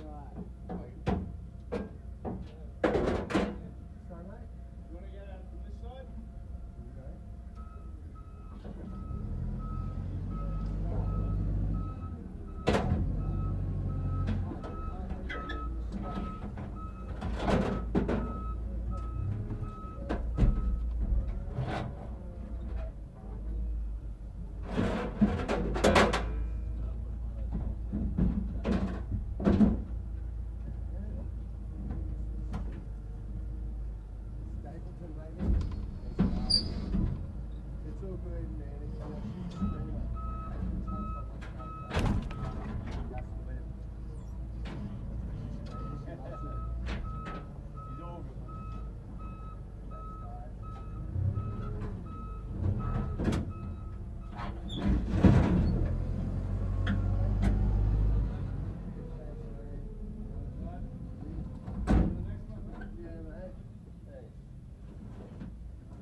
Alright, let's do it, boys. Up to this. Alright.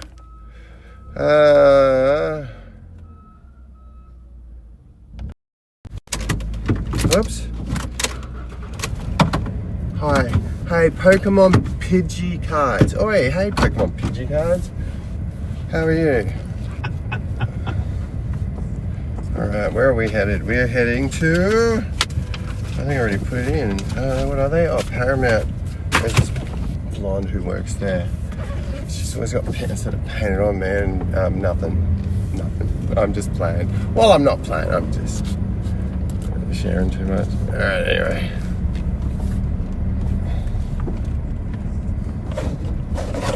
Oh, yeah.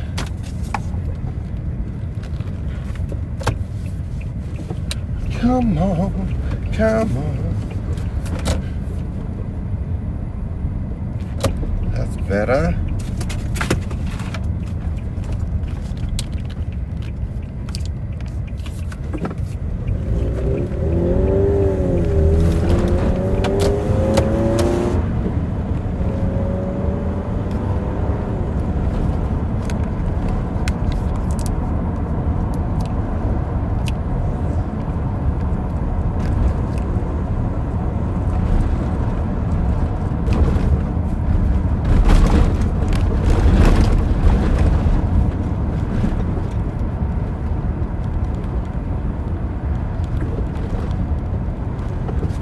Oh, which way are we fucking going? Huh? Which way are you taking me? What the fuck is going on here?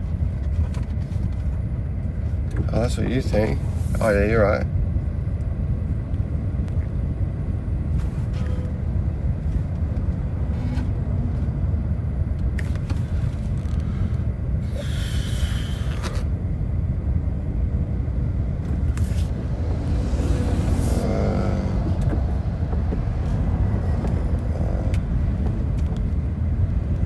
Isn't it? This is what we commonly call trafecto. Fucking traffic boys. There you go. Oh, where's that? There we go. Where's that guy? You got it.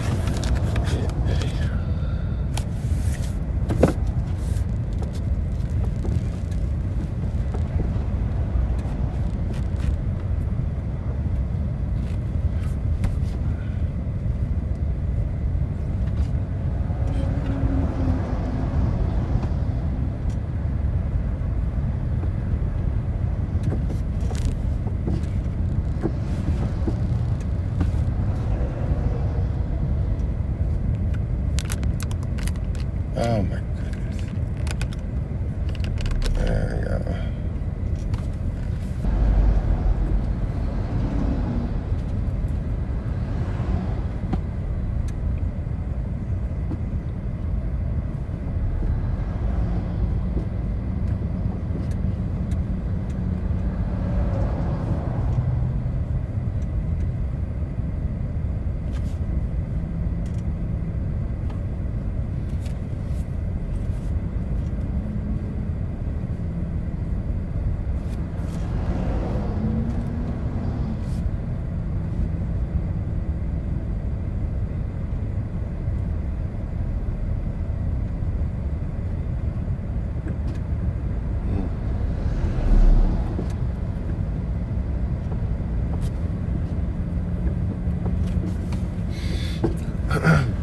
They love on me.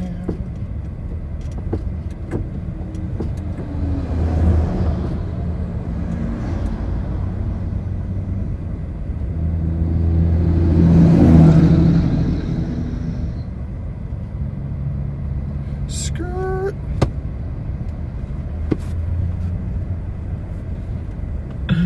Oh man. Do you remember when Candace made that episode where she made a list of all the people that were like turning points and turning point faith and At Garage Door Pros, we understand that your garage door is more than just an entry. It's a key part of your home's security, functionality, and street appeal. Thanks, guy. We've built our reputation on providing reliable, top-quality garage door repair and maintenance services across Australia. From Brisbane to Sydney, Melbourne to Perth, and from the Gold Coast to Adelaide, we've got you covered. Our team of highly skilled professionals trained to handle any garage door issue, whether it's a broken spring, a faulty motor, or just routine maintenance. We pride ourselves in getting the job done right the first time. There you go, between the cones. We're about ensuring your garage door works seamlessly, providing you with peace of mind and enhancing the safety and value of your home. At Garage Door Pros, I'm alright, we thank work you. with the best No, brands in the industry, offering I'm everything sorry. from high-performance motors to durable replacement parts, all backed by our commitment. Speaking of idiots and pawns in the regime, hold on, I got to get my paperwork square on this, Brian, because well, I don't know, have you ever been around your friend and mine, Vince Stain Russo? Did your ships ever pass in a night? And if so, why didn't you lob a stink bomb onto his deck? You know, I have to say, it's one of those weird things with my WWE career and everything else that I've done, is that we actually never cross paths. And I'm, Vince Russo is responsible for me getting hired, but I never met him. And I will say, I can't speak from experience. I never was around him, I never worked with him, but I will just say that there were people on the magazine staff who had worked with him and in creative services and stuff. And I'm just gonna say, I don't think they were particularly upset that he was gone. And I think they had a lot of PTSD in some cases from having worked with him on the magazine and things like that. So I mean, all I've got is secondhand, third party. I can't really say Jaws, anything baby. Well, you also then you have to thank me for your career in wrestling, because on the show quite a while back, over a period of time, Now the boys and girls, Brian Last and I have put together not a doubt in my body. that indirectly somehow that 6 degrees of separation or whatever, I was responsible for it myself, because I don't know if you ever heard what we put together over several different episodes where things came to light. My fan club president recommended to John Arezzi, who had the radio show in New York, hey, you ought to go to this guy that owns this video store, because he'd probably sponsor you, because he's a big mark. And it ended up being Russo, who ended up going on blah, blah, blah. So this is like one of those complicated DC Comics supervillain origin stories, but you may have to indirectly thank me or curse me, whichever one's necessary. But point being, we had a bunch of people, and I thought, like, this just come out as part of a lawsuit or something, Discovery. But we had a bunch of people over the last few days send in, have you seen this exchange of emails between Vince Russo and Vince McMahon from 2021? And apparently old Vinny Roo has alluded to the, Vince, on his various statements, which you can't ever trust, so you take with a grain of salt, but that Vince McMahon, the last time they were in contact, were just rude to him. He couldn't believe how rude he was to him, and blah, blah, blah. But apparently the Guy Evans, who has written a couple of books and recently wrote Beyond Nitro, which I guess is what happened beyond Nitro, it came out like 6 or 8 months ago, but I don't know if this exchange is just coming to light or if people just landed on it and all sent it to us at the same time. But he had researched that period of time for all of these individuals and has the email exchange between Vince McMahon and Vince Russo from 2021 that Vinny Roo has only alluded to beforehand. Would you like to hear this, Brian? I definitely would, but I'm wondering how he got a hold of private emails. That's kind of, I mean, I haven't seen the book, but... Well, I'm wondering if this was... He did research for the book, but has there been a lawsuit? That this guy, I'm just asking, but this is...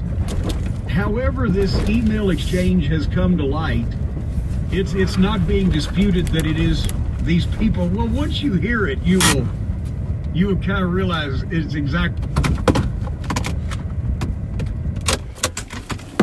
Hold the fort.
for it. Thanks. Appreciate that.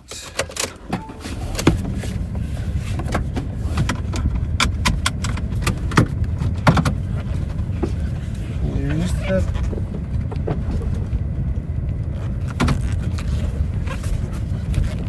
no, you're right, mate. Because apparently they had I can see in the gamer room there's no one. You only got two guys. To sit down for one of the WWE documentaries, and you might. I'd be doing what you're doing. You know what I mean? Between Dark Side of the Ring and WWE stuff. They're too fucking drunk. He's been on I'll a few be fucking of them, right for a moment. You might remember what. You know what I mean? No, you're cool, man. I'm watching you, He may have mate. done some talking head stuff You on cool, a brother? few years ago. I don't know. Hey, you cool, bro? But he had been in, and he's writing Vince McMahon an email. Vince, I recorded footage for a WWE doc this past Friday. It was a great experience. Everybody involved was professional and respectful. I know how busy you are, but I do hope you get the chance to see some of my comments. I honestly have no idea what I've ever done to never hear back from you all these years. What the fuck? While I'm not looking for a job, all I ever wanted to do was help out in any way I can. Peace to you and your family. And hey, you're right, apparently man. then Vince hey, you're right, boys. Back. You haven't done anything objectionable at all, Vince. Peace to your family as well. Now, yeah, that's that one-line Vince email acknowledging I've received your message and I've given you no information to work on whatsoever except we're all cool, right? It's non-committal. Russo then emails, because that's kind of like the end of the conversation also with Vince McMahon normally, isn't it? Of course, yeah. I mean, that's his way of saying, okay, we're done here, pal. Yeah. Peace to your family. Vince Russo emails back. I'm very glad to hear that. Vince, I'd like to see if I could extend my services to you. He just said, I'm not looking for a job. I'm not looking for right? I'm with you, Jimmy. I'm with you. The 2032 games. Fucking work your angle, right? Now we've set the plan to deliver it with the largest build in Queensland's history. It's good for the giggle, though. National Aquatic Centre you know, it's going to be good for the giggle. Transport projects with Bruce Highway upgrades and new rail connections between the Sunshine and Gold Coast. I'm very glad to hear that. Hey, Vince, right, I'd like to see if I could extend my services to you. We're both getting older. I'm sorry, man. Is that the last thing Vince McMahon wanted to fucking hear? Doing something, like, whatever, man. I ain't He didn't figure that out. All those years, he didn't figure that out. Oh, man, bro, you're and cool. I just always felt a sense of unfinished business I partake, you know, so I fucking know what it's like. I did hospitality 13 years. Love this shit. Your company, your love it. And you. I've been watching Raw weekly for over 7 years now. God damn, no wonder he's a maniac. Son, you're gonna have to ring your mum. Tell her I'm going away for a long time. Observe it, critique it, and discuss what I would have done differently. Very. I watched the show from the perspective of a casual, very hands-on arrest. Viewer. I was very struggling. They both had to restrain me. It was one of the greatest days of my life. Son, you'll be the man of the house now. I've always looked at basketball from the stands like a mark. Ballard, tell your mum going away for a long time. And I study. What would the I did it. Holy shit! I did it. To get my Ballard, viewership on a weekly my basis. goodness. Sorry, ladies. fully Ballard, believe that call your any mum. consultant role Tell her, I come could get be of ya. great value Dad's to. going away for a little I while. could work directly with you. Even if it meant just Resisting sending in arrest. my thoughts, ideas, and insights on a weekly basis. However you think I Oh would be my most goodness, suitable are you in trying adding to my de-escalate it 30 or years of escalate it? insight, Because I knowledge, can't and tell. experience to your company and product. You know But what? Give it some I consideration. I'd love to hear your thoughts. Vince McMahon writes back. She's hot as all fuck.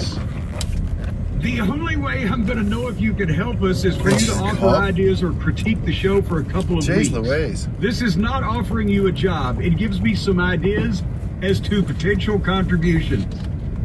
The only way I'm going to your thought with you.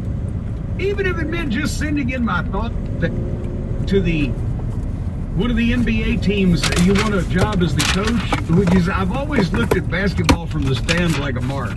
I look at myself as the masses, and I study what would the product need to produce to get my viewership on a weekly basis. I fully believe that in any consultant role, I for could be real? of great value to you. I could work This directly chick, with huh? you. Even if it meant just sending in my thoughts, ideas, and insights on a weekly basis. However you think I would be most suitable in adding my 30 years of insight, knowledge, and experience to your company and product. Hope you give it some consideration. I'd love to hear your thoughts.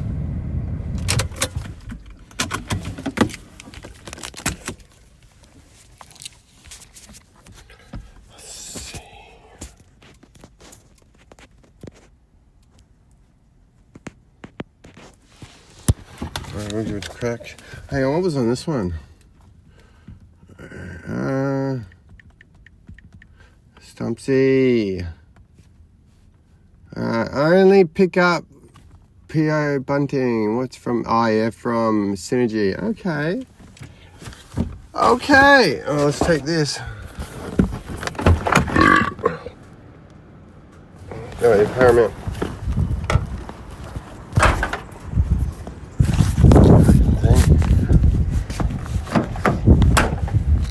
She'll be right. She'll be right on the nose, Paramount.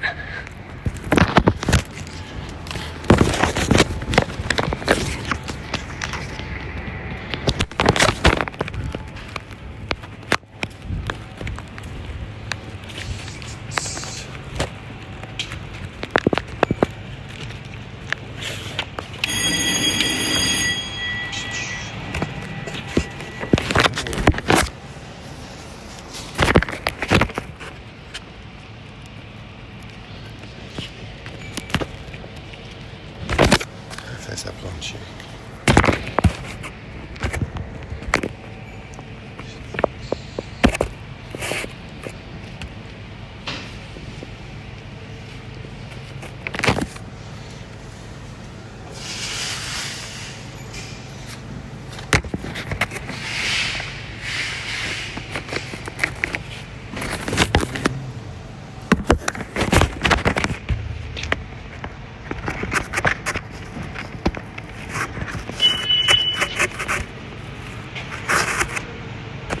Hello. Good, thanks. Statewide trade supplies. Statewide trade supplies, please. Cheers. No, trade supplies. Oh, Statewide. Yeah. I'll tell you what it is so we can match it up. It is? What is it, all three of those? Yeah. Yeah, that's trade supplies. Just those three? Vince, the success when I worked for you came with the shift of going from traditional wrestling to mirroring society at the time. Through characters and storylines, we made everything we did seem entirely realistic. More nights for The less? fuck is this? Please, get up to 3 free nights for your... That's why casual fans bought it. Well, you always take a cement truck to a fucking Corvette. That's why casual fans bought into Come on. Millions. It was television show based in reality, and they were hooked. It had something for everybody. It was must-see TV. We've come full circle. Over the past 20 years, the WWE has once again veered away from that. Today, as a television viewer, I'm seeing a straight-up wrestling show, really a house show. No. If I'm not into straight-up, long, continuous wrestling matches, I'm not going to watch he's talking about the WWE program under Vince. Right. Long, continuous, straight-up wrestling that we all remember under the Vince era. He'd tell everybody, go 30 minutes.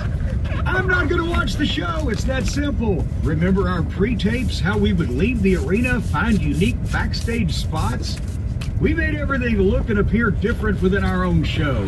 That kept it fresh. That's why you've experienced a drop in viewership. The only ones watching are the hardcores. Watch. Apparently not. You need to get those casuals back. Vince, you trusted me once. It all begins and ends with reality. This Bro. Vince Russo has always been known for presenting a completely legitimate, realistic, real product that you couldn't possibly tell was a word. I've known plenty of old ladies that gave birth to hands, didn't you? It all begins and ends with reality. This approach will bring the casuals back, slowly but surely, 100% guaranteed. Tony Khan doesn't have a clue how to do this. AEW's a wrestling company. They'll only draw wrestling fans, and not all of those.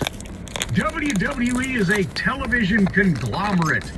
You need to once again draw and welcome in the masses. In formatting, Vince. Bro. This week you went to commercial break twice promoting 2 matches that no casual fan would ever care about. You gave the viewer the opportunity to change the channel, and they did. MLB playoffs and Monday Night Football were on. You really need to get back to the strong hooks going into commercial breaks to ensure that you bring the viewers back. Did he have AI do this? Or was there AI back then? Or is he just artificially intelligent? Did you say this was 2021? 2021. I mean, this is not even reflective of what they were doing. I mean, they were actually doing pretty well. They were starting to really heat up around that time. Well, besides that, it's just generic gaga. It's yes, you need to hook the people going to break. And imagine that. Thanks for the tip. Thanks for the tip. These matches set up with weak hooks, turn them away. I know the formula to help bring back the masses. I knew it then. I know it now. I knows it look now. At this week's Raw and send you an assessment with some ideas. Okay, so if McMahon even made it through that whole goddamn thing, he's left it as, okay, I'll look at this week's Raw and send you some ideas. And if Vince has instructed him to do that, apparently Vince doesn't get back to him. Wow. Okay. So Russo follows up with another email. Is this a way for me to watch the show for 2 weeks, put all my time and energy into writing these detailed reports, and then for you to turn around and say, Vince, I really don't see anything here? So in your head, you can justify that the Attitude Era was you and not me? This bitch. Boy, that escalated quickly. Yeah, this is like Fatal Attraction kind of thing. That's what he can't get out of his own way, and never has, that he thinks that he was the genius behind Oxygen and everything. And he's gobsmacked that people do not recognize this, that he's spent a long time trying to illustrate it to him. But anyway, the last email or last communication of this chain. See you, baby. And call it. Shake that ass. Shake that ass. Shake that ass. Vince McMahon said, "Don't touch me." That was a long time ago, and I have no idea if you can do it now. We're in a PC format. Things and people change.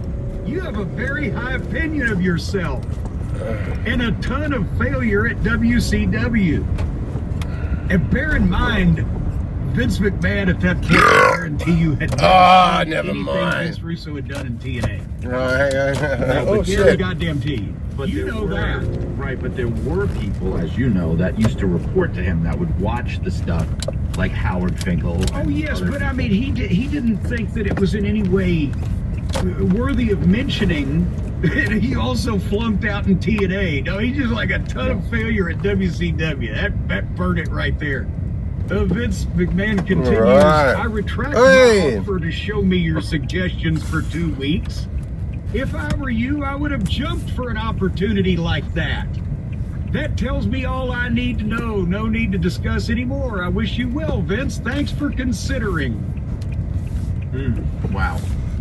I'm cringing. There's no video, but I'm cringing. You too. Who has ever talked to Vince McMahon like that? It's you and not me, pal?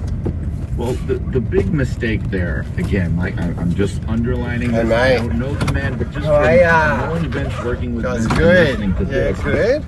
Good. I like these guys a lot. These There's no video, but I'm cringing. Let's do it. Where are we last headed? Damn it, that's here. And then Synergy, hey. Where's Synergy? Synergy is 36 Archfield Road. Okay, let's see. Hopefully not far.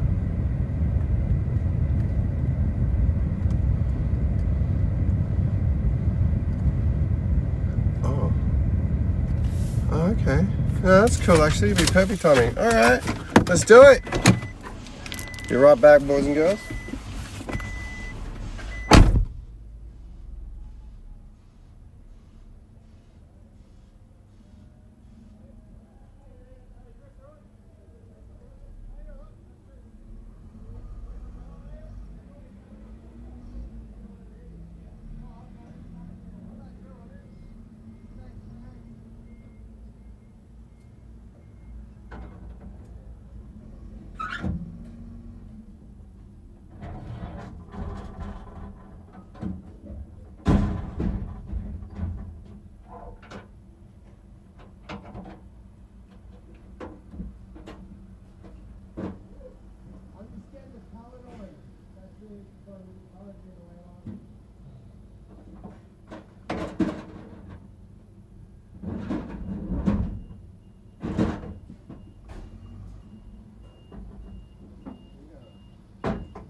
I'll have no worries. I won't. Like, it's just facts. Then I'm gonna take care of you. That's a threat. Like, that's a fucking threat. Stand your mate.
Take care of that. There's not going to be any lawsuit. But then what I heard was this, and I think it all happened within the span of maybe a day. I really think it was in the course of a day. So I will say this now because he's not with us anymore. He was a dear friend on the magazine, and I know you know him, but Dennis Brent.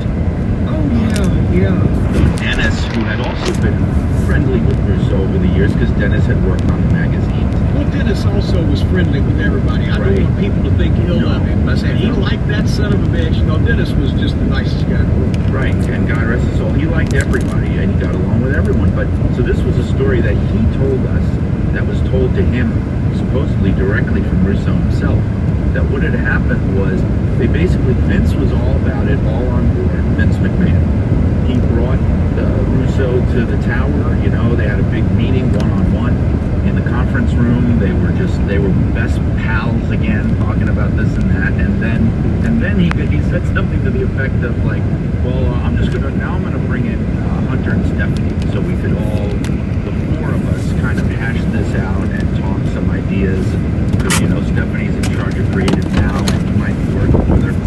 So they bring them in, and I don't know what went on in there, but one thing I know is apparently Hunter and Stephanie, as you can imagine, especially Stephanie, they did not want him there. I mean, this was her chance, you know, the last thing she wanted was to come there. So they have this talk, and then Vince McMahon says, okay, Vince, can you just step outside now? I just want to talk to Hunter and Stephanie alone.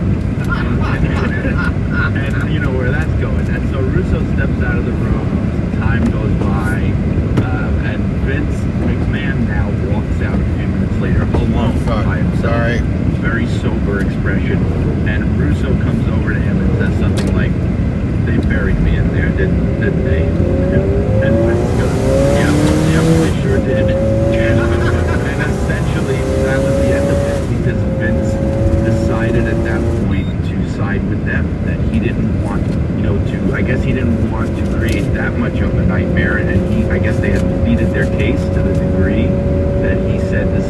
door, and it was over within the course of about 1 day, maybe 2. Well, and of course, with all respect to Dennis Brent and his version, but possibly where he heard it from, there had already been a meeting of the people, whoever was on the creative team at that point. It wasn't like this giant, you know, medieval fucking round table like it is today, but there was several people.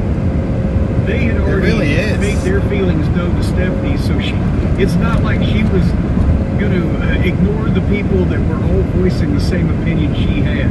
So those were all represented. Yes, no, that's true. I think it was just sort of this unanimous negativity towards it. And I think that Vince realized... The of the negativity. I think Vince McMahon realized that he was going to have almost close to a mutiny on his hands, and he just decided it wasn't worth it. Yeah. But at the same time, you bet that creative team got a little fucking fired up and wanted to come in earlier or stay later, just to, you know, make sure that these things didn't happen again, which is possibly what Vince McMahon's ultimate goal was in his game of human chess. You know what the problem is, as we've illustrated before, and we'll put a bow tie on this particular topic, it's always, I don't want a job, bro. I don't want a job, bro. I'm just telling you, You're so bro, nice to, they're pittance. pittance. You're like, well, they spoil us, not literally, but no, they don't. This is bullshit. 8 months. They're a well-known company. This is, it's weird. It's weird. Like I've been here a couple months. Last time there, I saw a girl behind there, and it was like this. I'm like, how do you do it? And this thing wasn't working 100% or something like that. Like it was, poor lady. Speaking, but no, it's they don't. It's just, it's really weird. If you ask me, what do they know? You know. You know, the thing is, though, Brian Solomon Grundy, I guess the biggest problem is that he still needs to eat. Because he hasn't figured out a way yet not to eat, even though he looks malnourished every time I see him. He's still got to go out and buy food, and only a short 18 months of success in a brilliant 30-year career is not going to pay for a lot of food. So he's got to continue to pay for his food. What about if we give him an opportunity, Solomon Grundy, to save money on food? Do you think we can get rid of Russo in the public eye? If we get his food for half price, do you think he'll go away? I mean, it's worth a try. I'd be surprised that you magnanimous towards it. Well, it's not going to be me. I wouldn't give a cripple crab a crutch as far as paying for his food, but I know that we can send him over our friends at FactorMeals.com and he can save 50%. You want this? As long as he uses our code, and that seems to be the way to go, because then he would, instead of looking like a corpse floating down the river, he would be properly nourished and look like a functioning human being with blood running through his veins and his corpuscles. Because if your corpuscles don't have blood running through them, so they sold me a bong that wasn't seal tight. So they didn't have a whole bunch of them at all. It was just like, yeah, I just love it how people fucking lie to me, eh? Just, oh, you can get money out of him. No, you can't. Like, fuck. Stop spitting in my fucking face. With Factor Meals, there's no refined sugars, no artificial sweeteners, no refined seed oils. Thanks, it's meals Jimmy. that fit your skin.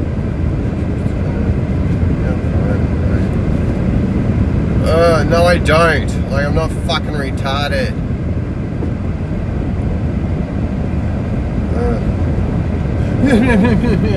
Fuck stain. What the fuck with?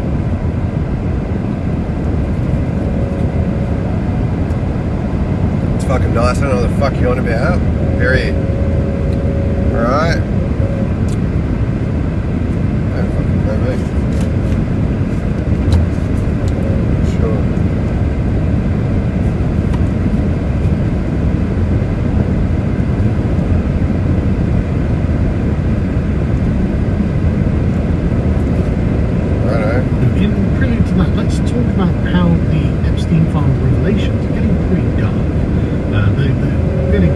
genuinely, I mean, the internet is ablaze with this sort of stuff.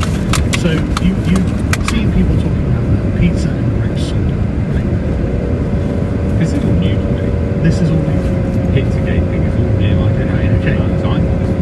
So, to give you a Pizzagate was a few years ago now, where Hillary Clinton's emails related to WikiLeaks was hacked because of the discussing was.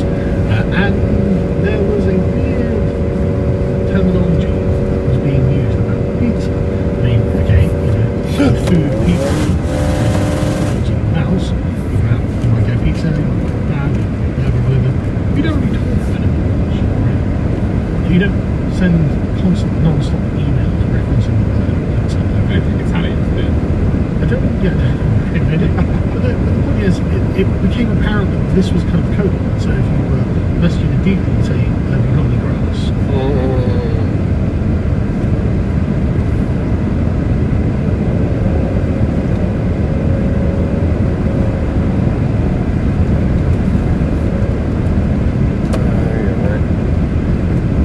Skirt.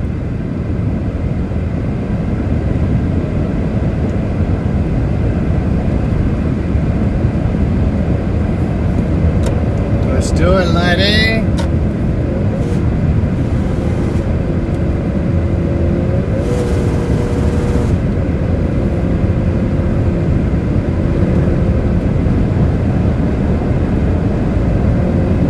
I'll be right. You be right. You be fucking right. You be right on the night. Come, there's no need to fight. Alright, we're getting there. Little miss can't be wrong. What you gonna do to get yourself another one of these little old rock and roll songs? I got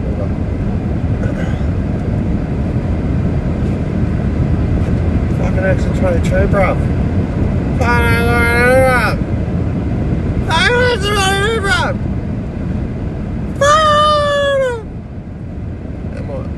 Fucking them what? Fucking them what? Fucking who? What?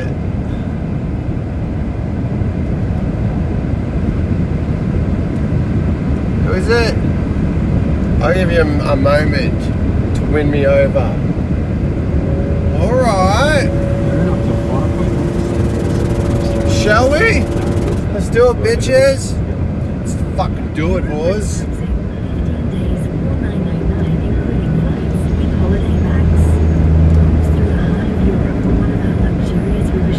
You don't know me!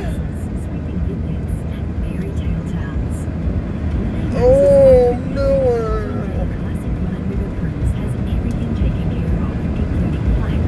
Oh, this guy's good.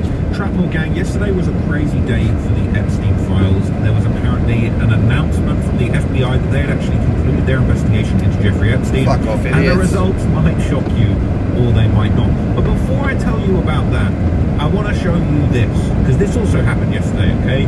It was an interesting day. It was a day that flooded social media, to be honest with you, and there was probably a lot, if not too much, going on. But the Epstein survivors, 8 of them, actually released a powerful PSA.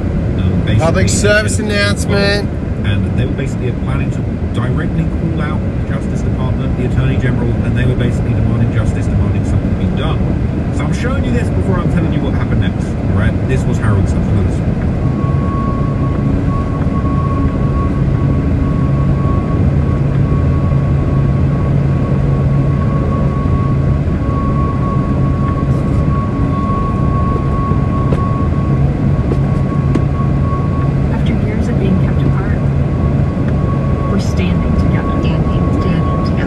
Standing together, guys. Hey, Epstein.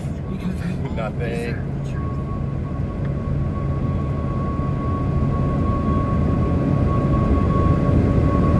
He put his index finger in my Windex sting. So they said it's the world without exploitation, right? They want the truth. They were very careful what they said, right? And the simplest showed that they've been silenced. They can't even really say what they really want to say. I'm not gonna lie, it would have been pretty gangster to do simple and basically pop out. Did you hear that? This is who did what. But I think that's exactly what it is. You know, people gave their opinions on this, right? I love being alive too, so I feel like I've got to be careful what I say, but look, there was a lot of attention on Bad Bunny. Born!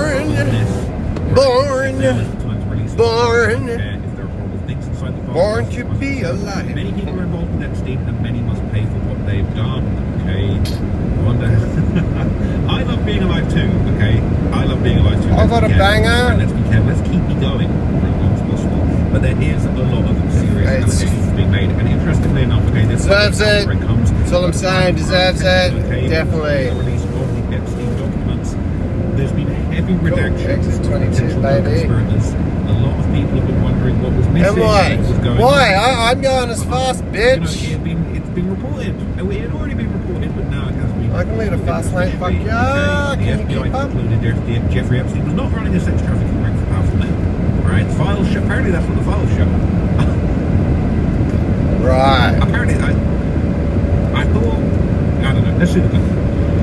The Justice Department under fire tonight, facing criticism for over-redacting information about individuals who may have aided Jeffrey Epstein. In a 2014 email released in the files, the person writes to Epstein, quote, "Thank you for a fun night. Littlest girl was a little naughty." The identity of the individual who wrote that message is redacted. And in this image of Epstein's inner circle from the files, we see associates like convicted co-conspirator Ghislaine Maxwell and Epstein's assistant Leslie Groff. Several others in the graphic are blacked out. The release files also show numerous emails What are you doing? that appear to describe the procurement of women. New Brazilian just arrived, sexy and cute, 19 years old. A 2013 email to Epstein reads from someone at a Paris modeling agency. That sender's name redacted. I found Why, these faggot? very I'm young, turning in a fucking kilometer. I ain't fucking getting my ass, cunt. not the beauty queen, but we both likes her a lot. She's gonna give it the card, dick! Redacted.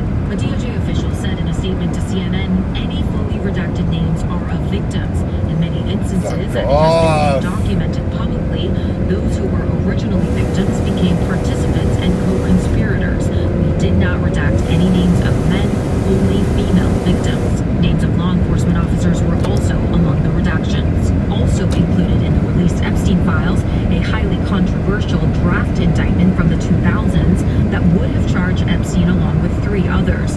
They were described as having been employed by Epstein and having conspired to persuade, induce, and entice individuals who had not attained the age of 18 years to engage in prostitution. Their names are redacted. So you have a Justice Department that's leadership cared more about protecting the men who committed these crimes than the survivors who were victims of the crime.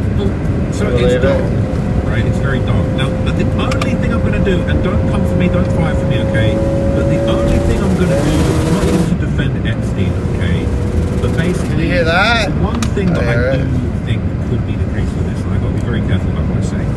The idea that Jeffrey Epstein wasn't running a sex trafficking ring for powerful men. Now,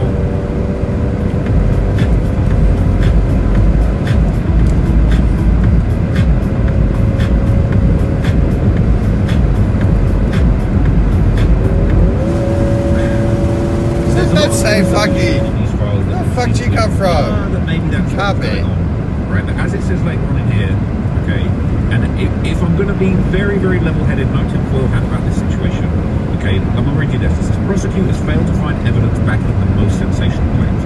Prosecution memos, case summaries, and other documents made public in the department's latest release of Epstein-related records show that FBI and federal prosecutors diligently pursued potential co-conspirators outlandish and inconclusive claims for which tip lines were examined.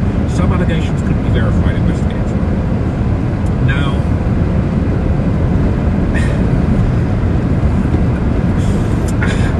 even me trying to play devil's advocate, Jeffrey Epstein is certainly the devil who we wouldn't want to advocate for, right? But as it says, you know, Virginia Guthrie Roberts was interviewed and had lawsuits where she was truly led out to other men.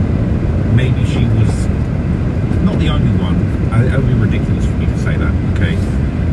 Jeffrey acknowledged writing a partly fictionalized memoir at the time that Epstein containing descriptions of things that didn't take place. She also offered shifting accounts and interviews with investigators they wrote and had engaged in a continuous string of public interviews about her allegations, many of which included sensationalized, if not demonstrably inaccurate characterizations of her experiences. Those inaccuracies included false accounts of her interactions with the FBI. So they're saying that, look, there wasn't enough evidence to prove. Who the fuck are they kidding? To fully prove that Epstein was running some sort of international. Oh, mate. Wait. Minors available to any rich person. Okay. That they could possibly go. Wait. The prosecutors say Don't. My dead fucking said, hey, do not get fucked. Okay, but it's like the most generous explanation I can offer on this client list. The most generous explanation I can offer is that he was basically running an ash trafficking ring for himself. When people are emailing him saying your life is crazy, I can't even talk to people about it. It's like, just because you've got all these crazy women and you've got minors around you and then other people are coming around to the party and scooping them up, that might not necessarily mean that you are officially running a formalized trafficking ring to make available those minors to those people. Now look, really, it seems like that's enough, and that's probably what went on a balance of probability in my opinion, but if they don't have true full-blown evidence that other people were involved to the degree where it was organized, there we go. then I guess they can't do anything. Obviously, yes, a lot of people believe that they're protecting powerful men and it was the powerful men that were involved. I do think secrets like this, they can't be held secret forever. Now, I do think at some point the redacted file... I'm not sure, sorry. Where is it?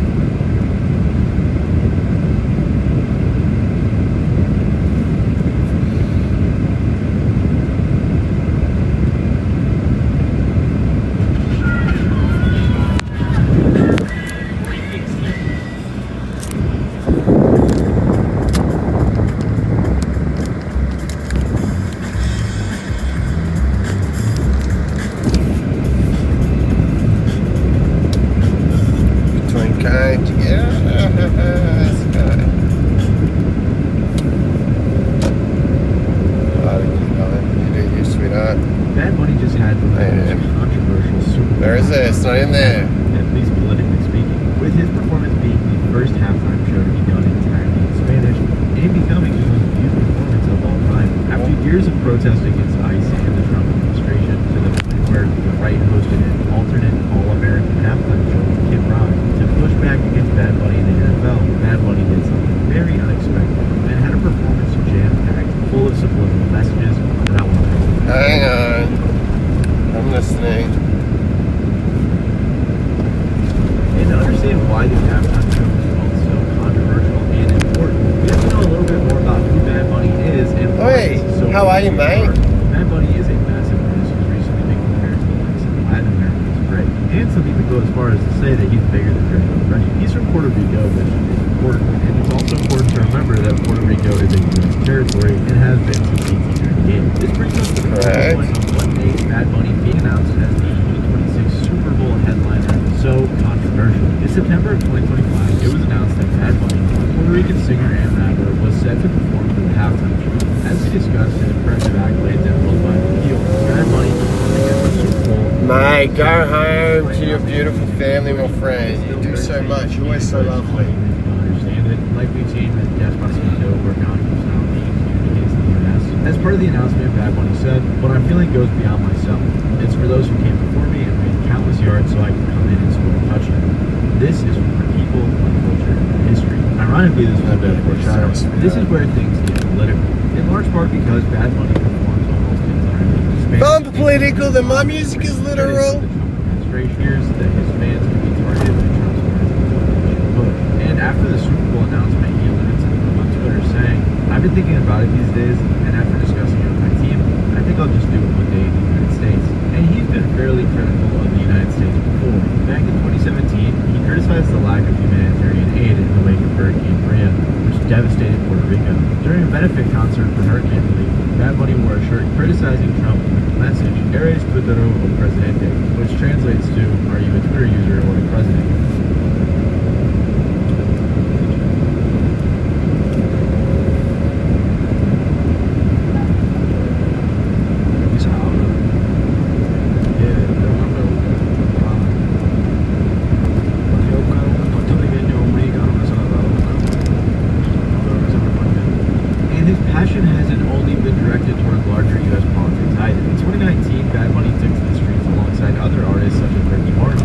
$1.5 million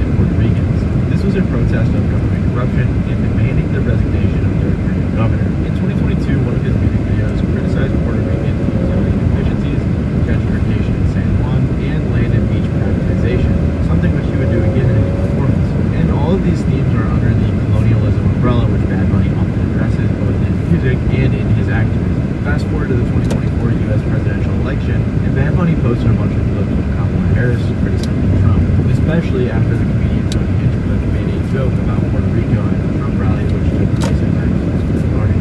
You know, there's a lot going on. Like, I don't know if you guys know this, but there's literally a floating island of garbage in the middle of the ocean right now.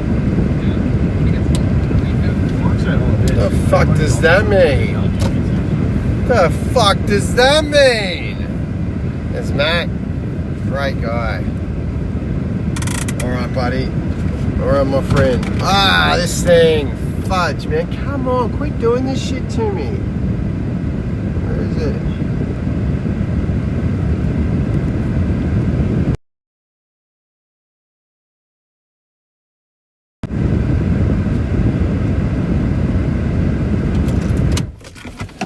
Alright. Oh, hang on, this one. Hang on. Alright. Alright. G'day, Matt.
Yeah, easy.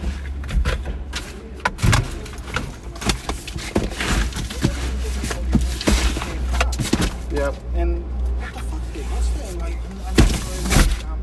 boss has kind of It's not right.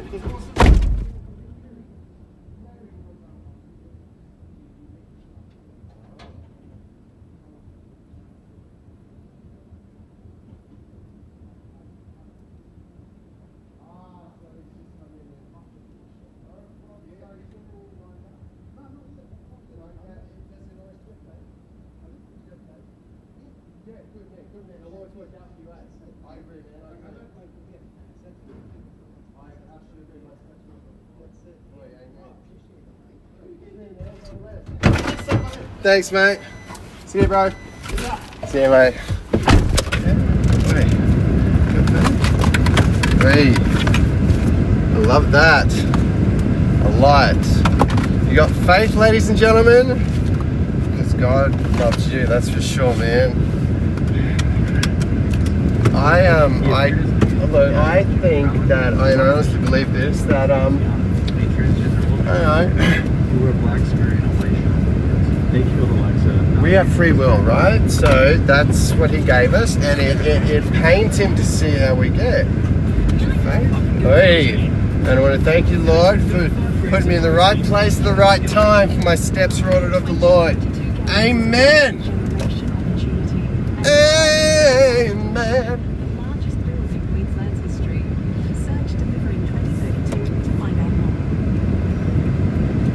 Yes.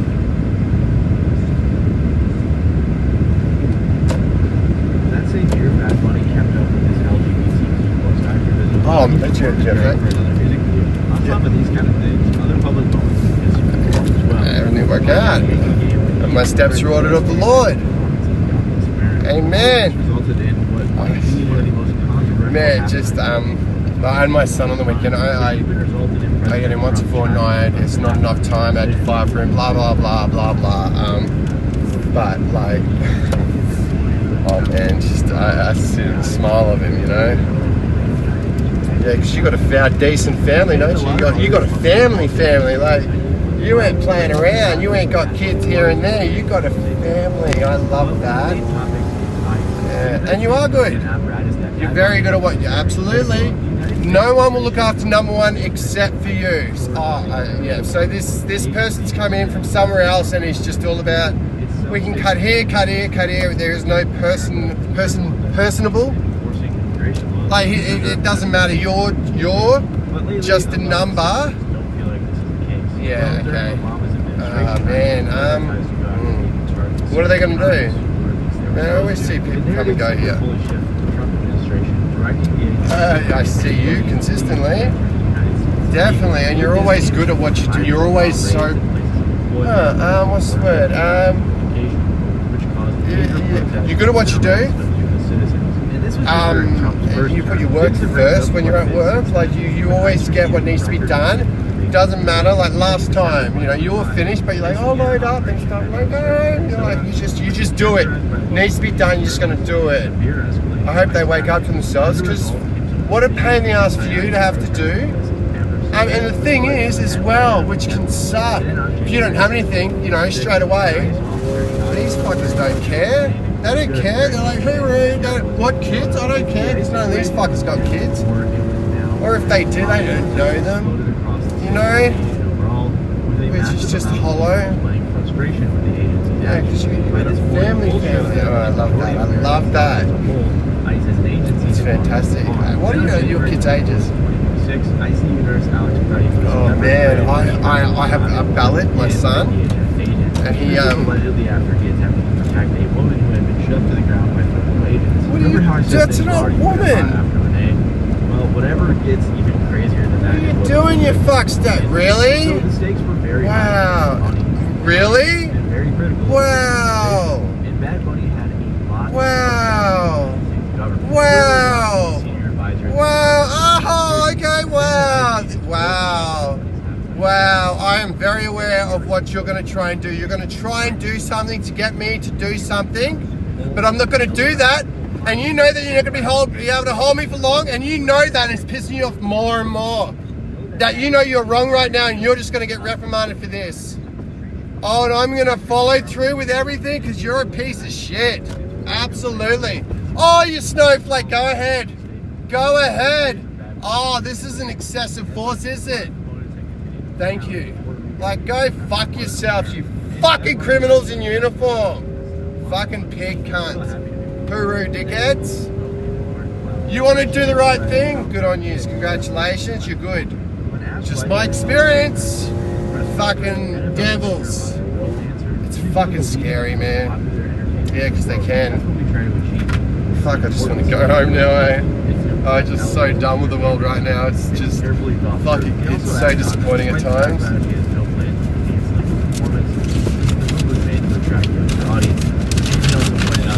Not sure they've ever selected an artist and received criticism. In response to all of this, 30 Point USA, founded by his brother Dirk, by his wife, Erica Dirk, announced that they would have their own alternate halftime show, which we'll talk about a little bit more later. A week before his performance, Bad Bunny had the first Spanish language album of the year win at the Grammy. He said in his acceptance speech, "I want to dedicate this award to all the people that had to leave their homes and their country to follow their dreams." He also said, cognitive dissonance, fucking, what else? What else? What else do I have? Perpetual immaturity? Fucking Frankie Danger? Come on. What time is it anyway? Come on, people. You know why? Because what is it? The, like, text that was on the, it's like, it's a pre-made up one, said that. So like, fuck yeah, well it's already in there, why not? I like how it looks written. You know, we can be friends, I suppose.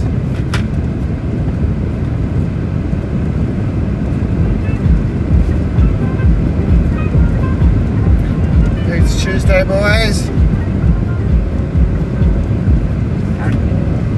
From the bird's eye view, Bad Bunny was taking a walk through very culture, which honestly kind of reminds me of Lil Wayne's music video. Regardless, though, the set was meant to resemble the sugarcane fields. What? And funnily enough, the green set. Why did you go? Didn't you go? I didn't know if that was you. Doesn't matter, dude. Puerto Rico slave history. Oh, hey. What's going on, man? Well, man, whatever you do, baby. It's a voyeuristic world. Played a snippet of Daddy Yankee's Gasolina and said, Gasolina! By the way, sorry, I got what's wrong with the talk about it. Just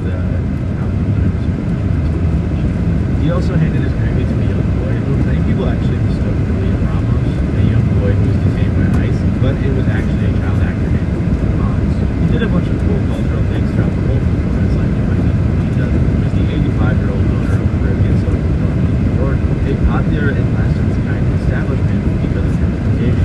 Some people were saying stuff like the taco stand being called Diaz Tacos represented Pani Villa, who was the only person who made it the best.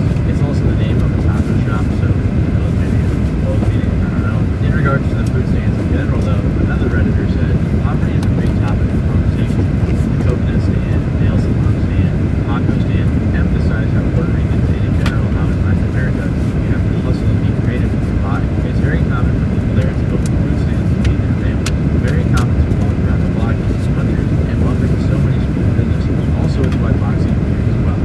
Boxing is not only the way out of poverty, especially in Mexico. There was also a couple that got engaged and then married during the performance.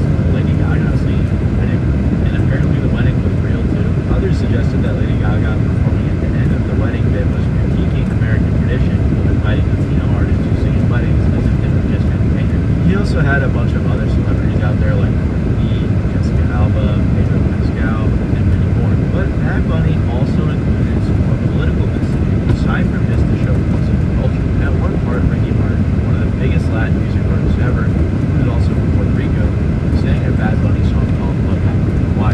He sang the chorus which reads, "They want to take away my river and the beach too. They want my neighborhood and regret to me because I don't want them to do to you what happened to Hawaii." This song is very obviously U.S. colonialism, and if you guys don't know how the U.S. acquired Hawaii, it was very sneaky. kind of like, hey, let's just put a military base here. We're still friends, we're still just allies. Oh, but let us put one more here. What works what happened to martial law. Then right after this, a bunch of power lines blew up and people falling off. To illustrate power outages, since they happen a lot on the island. And this is actually a really big problem in Puerto Rico, with one person on Reddit saying, storms of poor electrical infrastructure are a constant issue on all U.S. territory. The longest I personally went without power was 2.5 months on the island I lived on. Many blame the poor electric grids on the United States for not giving them the water resources or attention to help out. Thanks, bitches and bastards and all you guys in between. Which contrasts with other versions of the flag that use darker shades of blue for the triangle, which is supposed to represent Puerto Rico's status as a U.S. territory. Instead, this is kind of crazy, but the OG flag was actually created for a decade in 1948, along with anything remotely related to Puerto Rico. So there's actually a lot of meaning behind this flag. At the end of the performance, Bad Bunny spoke, which is the only time in his performance saying God bless America. Then he listed 20 nations within the Americas displaying their flags, including the U.S. and Puerto Rico. He spiked the football that read "Together We Are America," with a message on the screen in the background which said, "The only thing more powerful than love." I didn't mention every single thing he did, but I'm sure you guys get the gist of it. This performance was jam-packed with meaning, yet it seemed to be done.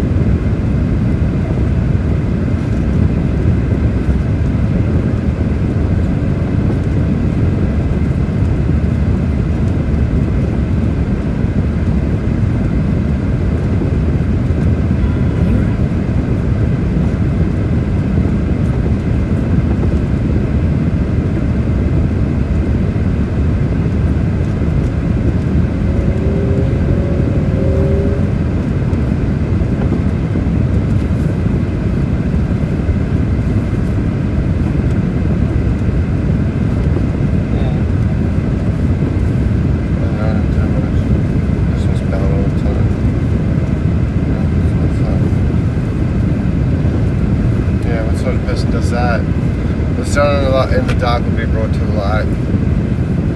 Anyways, it just is what it is. Shame on you, it's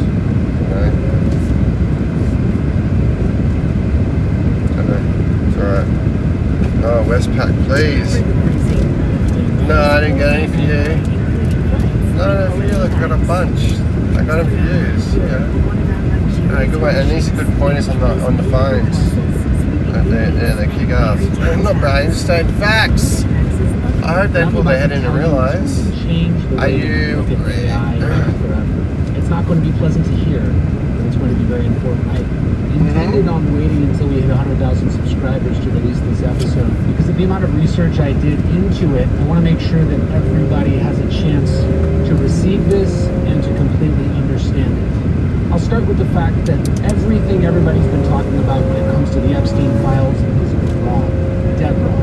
And the real issue with Epstein hasn't even bubbled to the surface yet. It's a much deeper, darker story. It starts in 2002, and it involves some of the most famous tech billionaires we have in our country today. Peter Thiel, Elon Musk, Mark Zuckerberg, Larry Page. Now, I'm not one to bring you conspiracy theories. As you know, every single episode that I bring you here on there is thoroughly researched, embedded, and factual. That's the same with this episode. Everything I'm about to tell you is 100% absolutely true, and it's vetted, and it's unfortunate, and it is our new reality. If you spend your day on artificial intelligence, if you regularly log into ChatGPT, if you ask it questions and you receive answers and it tells you how to do your job on a daily basis, there is a very real chance, based on what I'm about to tell you during this episode, that technology is changing your life for the worse. Luke, go to town, buddy. I'm Ron Chapman, federal criminal defense attorney. Chappies! Chapo! Oh yeah, I remember. I'm going to bring you the story Can't remember her name. eugenics, Yeah, Jeffrey she was Epstein, so the beautiful. Godfather. No? Can't It's a DARPA imagine. program. For those who don't know what DARPA is, it's the CIA-backed research wing. There's a lot of research into technology. It's been the godfather of many very famous technologies, including Facebook and such. Now, DARPA LifeLog is a program that was launched by DARPA. You can go online and look for the request for proposal.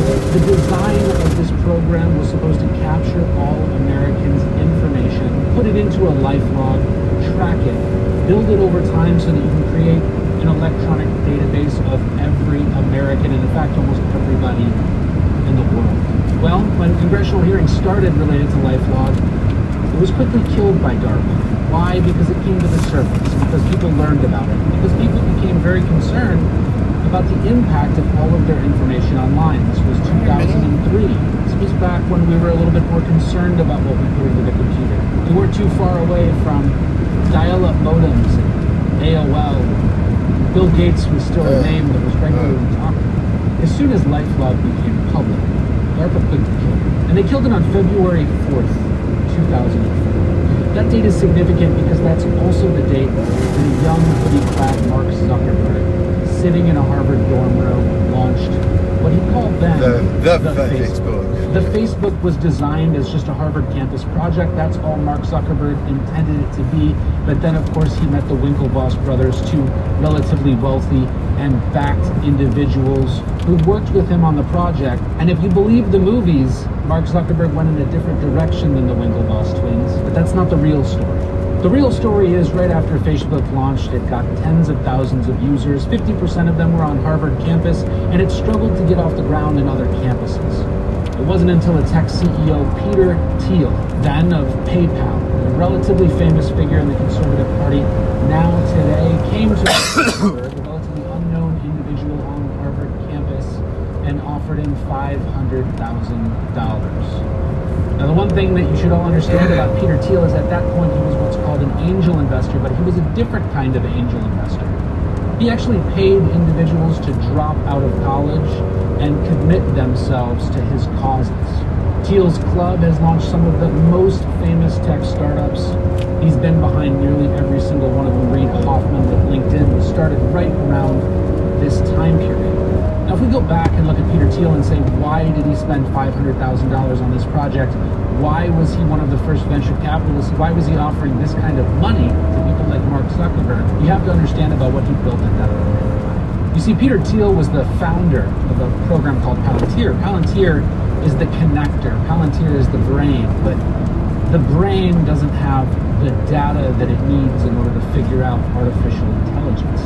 Palantir is a company that takes existing information and connects that information together to draw conclusions. It's been going for a very long time. I used it when I was in the Marine Corps in Afghanistan, and I've spoken widely about Palantir because of how much I know about it. But Palantir is nothing unless it has users to put in.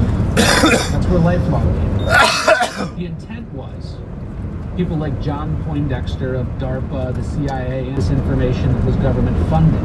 But when there was pushback by the American public, they had to go a different way. And DARPA playboy Peter Thiel decided to go the way of a young hoodie-clad college kid to get the information that he deeply sought to make the connections he needed in order to control so much about our environment.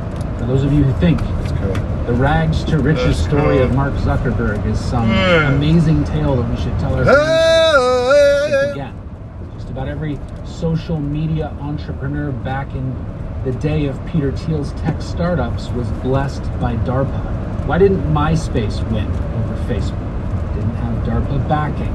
Why did LinkedIn win over the dozens and dozens of programs that were available that did similar things around that time? It was because of Peter Thiel and DARPA. Why did Instagram become so big? And DARPA. Spotify, Peter Thiel and DARPA. Just about every single aspect of your digital life, Peter Thiel, DARPA backed, blessing people in exchange for one thing: a backdoor of information to be collected from users, cell phone location, and a tremendous amount of user data. Now, what does this have to do with Jeffrey Epstein?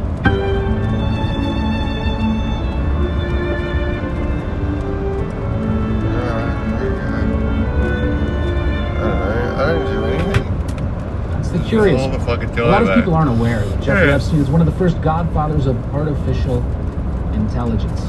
Back in 2002, he had a conference where he supported some of the most famous names in artificial intelligence who were intending to solve a problem at that time. If If you wanted a clean, reassuring origin story for modern artificial intelligence, you'd probably start with a university lab, a whiteboard, and a grad student surviving on ramen noodles. You'd not start with a private Caribbean island owned by Jeffrey Epstein. And yet, in the spring of 2002, a group of prominent computer scientists met with Epstein on his property for what was dubbed a common sense symposium. This was later documented in a 2003 AI magazine paper that thanked Epstein for his generous support. What were all these AI researchers gathering for? It was to solve a problem in AI. The topic itself was academically respectable: how to give machines the everyday common sense humans use consistently without even noticing. The venue for solving this problem was uniquely Epstein, and it's the kind of venue that institutional ethics would be very concerned about. The 2002 symposium, located in the Virgin Islands, founded by Jeffrey Epstein, was a gathering that was later described in print, one that brought together the most influential artificial intelligence figures, including Marvin Minsky, MIT's AI lab founder, Ken Ford, NASA, and DARPA ties. Their shared goal was technical: to solve the common sense problem, the gap between machines that can recognize patterns and machines that can reason like a normal human being about normal human things. Like why you shouldn't store ice cream in the oven. This is very important because the common sense problem has always been a yeah, but of AI. It was never really addressed, but it failed many projects. Pattern recognition can be astonishing. Reasoning about the world like a person, that's where AI tends to trip up. And in order to solve the common sense problem, it's common sense that you need a lot of money. And that's where Jeffrey Epstein was very skilled. Some people, in fact, said that he collected scientists like some people might collect art. Why was he doing all of this? Well, it's because he had his own nefarious motives. So in 2002, the AI researchers gather, they talk, a paper is published that thanks Jeffrey Epstein for all of the support, and then the researchers scatter the globe and start working in their individual tech companies, and out springs Facebook, LinkedIn. The technology from PayPal spiraled across the globe and started collecting data for Peter Thiel and Jeffrey Epstein himself. But Jeffrey Epstein didn't stop there. According to MIT's commissioned investigation, Epstein donated roughly $850,000 to MIT between 2002 and 2017. After the Virgin Islands meeting, it was very important that this research gets done, and Jeffrey Epstein paid for it, but he paid a lot more to others. He even paid $750,000 to MIT after his 2008 conviction that everybody's well aware of. Now, the donations to MIT paled in comparison to what he purportedly gave to Harvard. Harvard had an investigation after it was found that they received such a large donation from Jeffrey Epstein. $6.5 million donated by Jeffrey Epstein. Most guy park the car. What's happening over there? Oh yeah, hang on, I'll tell you. Okay, it's all good. All right, thank you. Don't look at it though. It's not for you. It's definitely not from there. Where the fuck did I put the fucking cords? Fuck's sake, mate. These fuckwits. Not you, mate. Fucking. What am I doing? Oh, I think the key's right there. Never mind.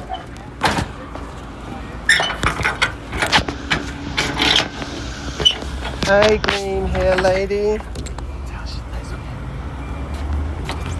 You can tell. Yep. Is that the horn? Yeah, it's pathetic. That ain't a horn. Oh, yep. Yeah, good man. Yeah, that's pathetic. It's bullshit. It's fucking bullshit. That's Mary. We love Mary. He's a good guy. See you, mate. Alright, it's Peach Tuesday, mate. Like, let's not. Oh, wrong way, big man, wrong way. It's alright. It's my first day. It's not my first day. I've been here for years. But shh. Check me out. My car. See my car across the road? There's a guy box over there with I call it AFL 80s. The mullet. And it's a fucking thing of beauty. These things are respected in Australia. All right. Yeah, I'll have to push up.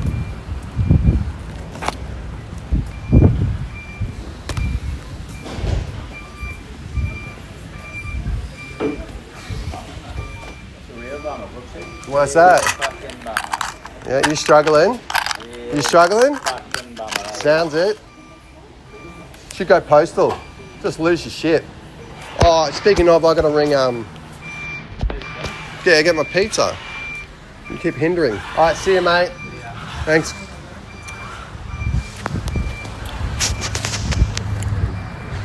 These fuckers.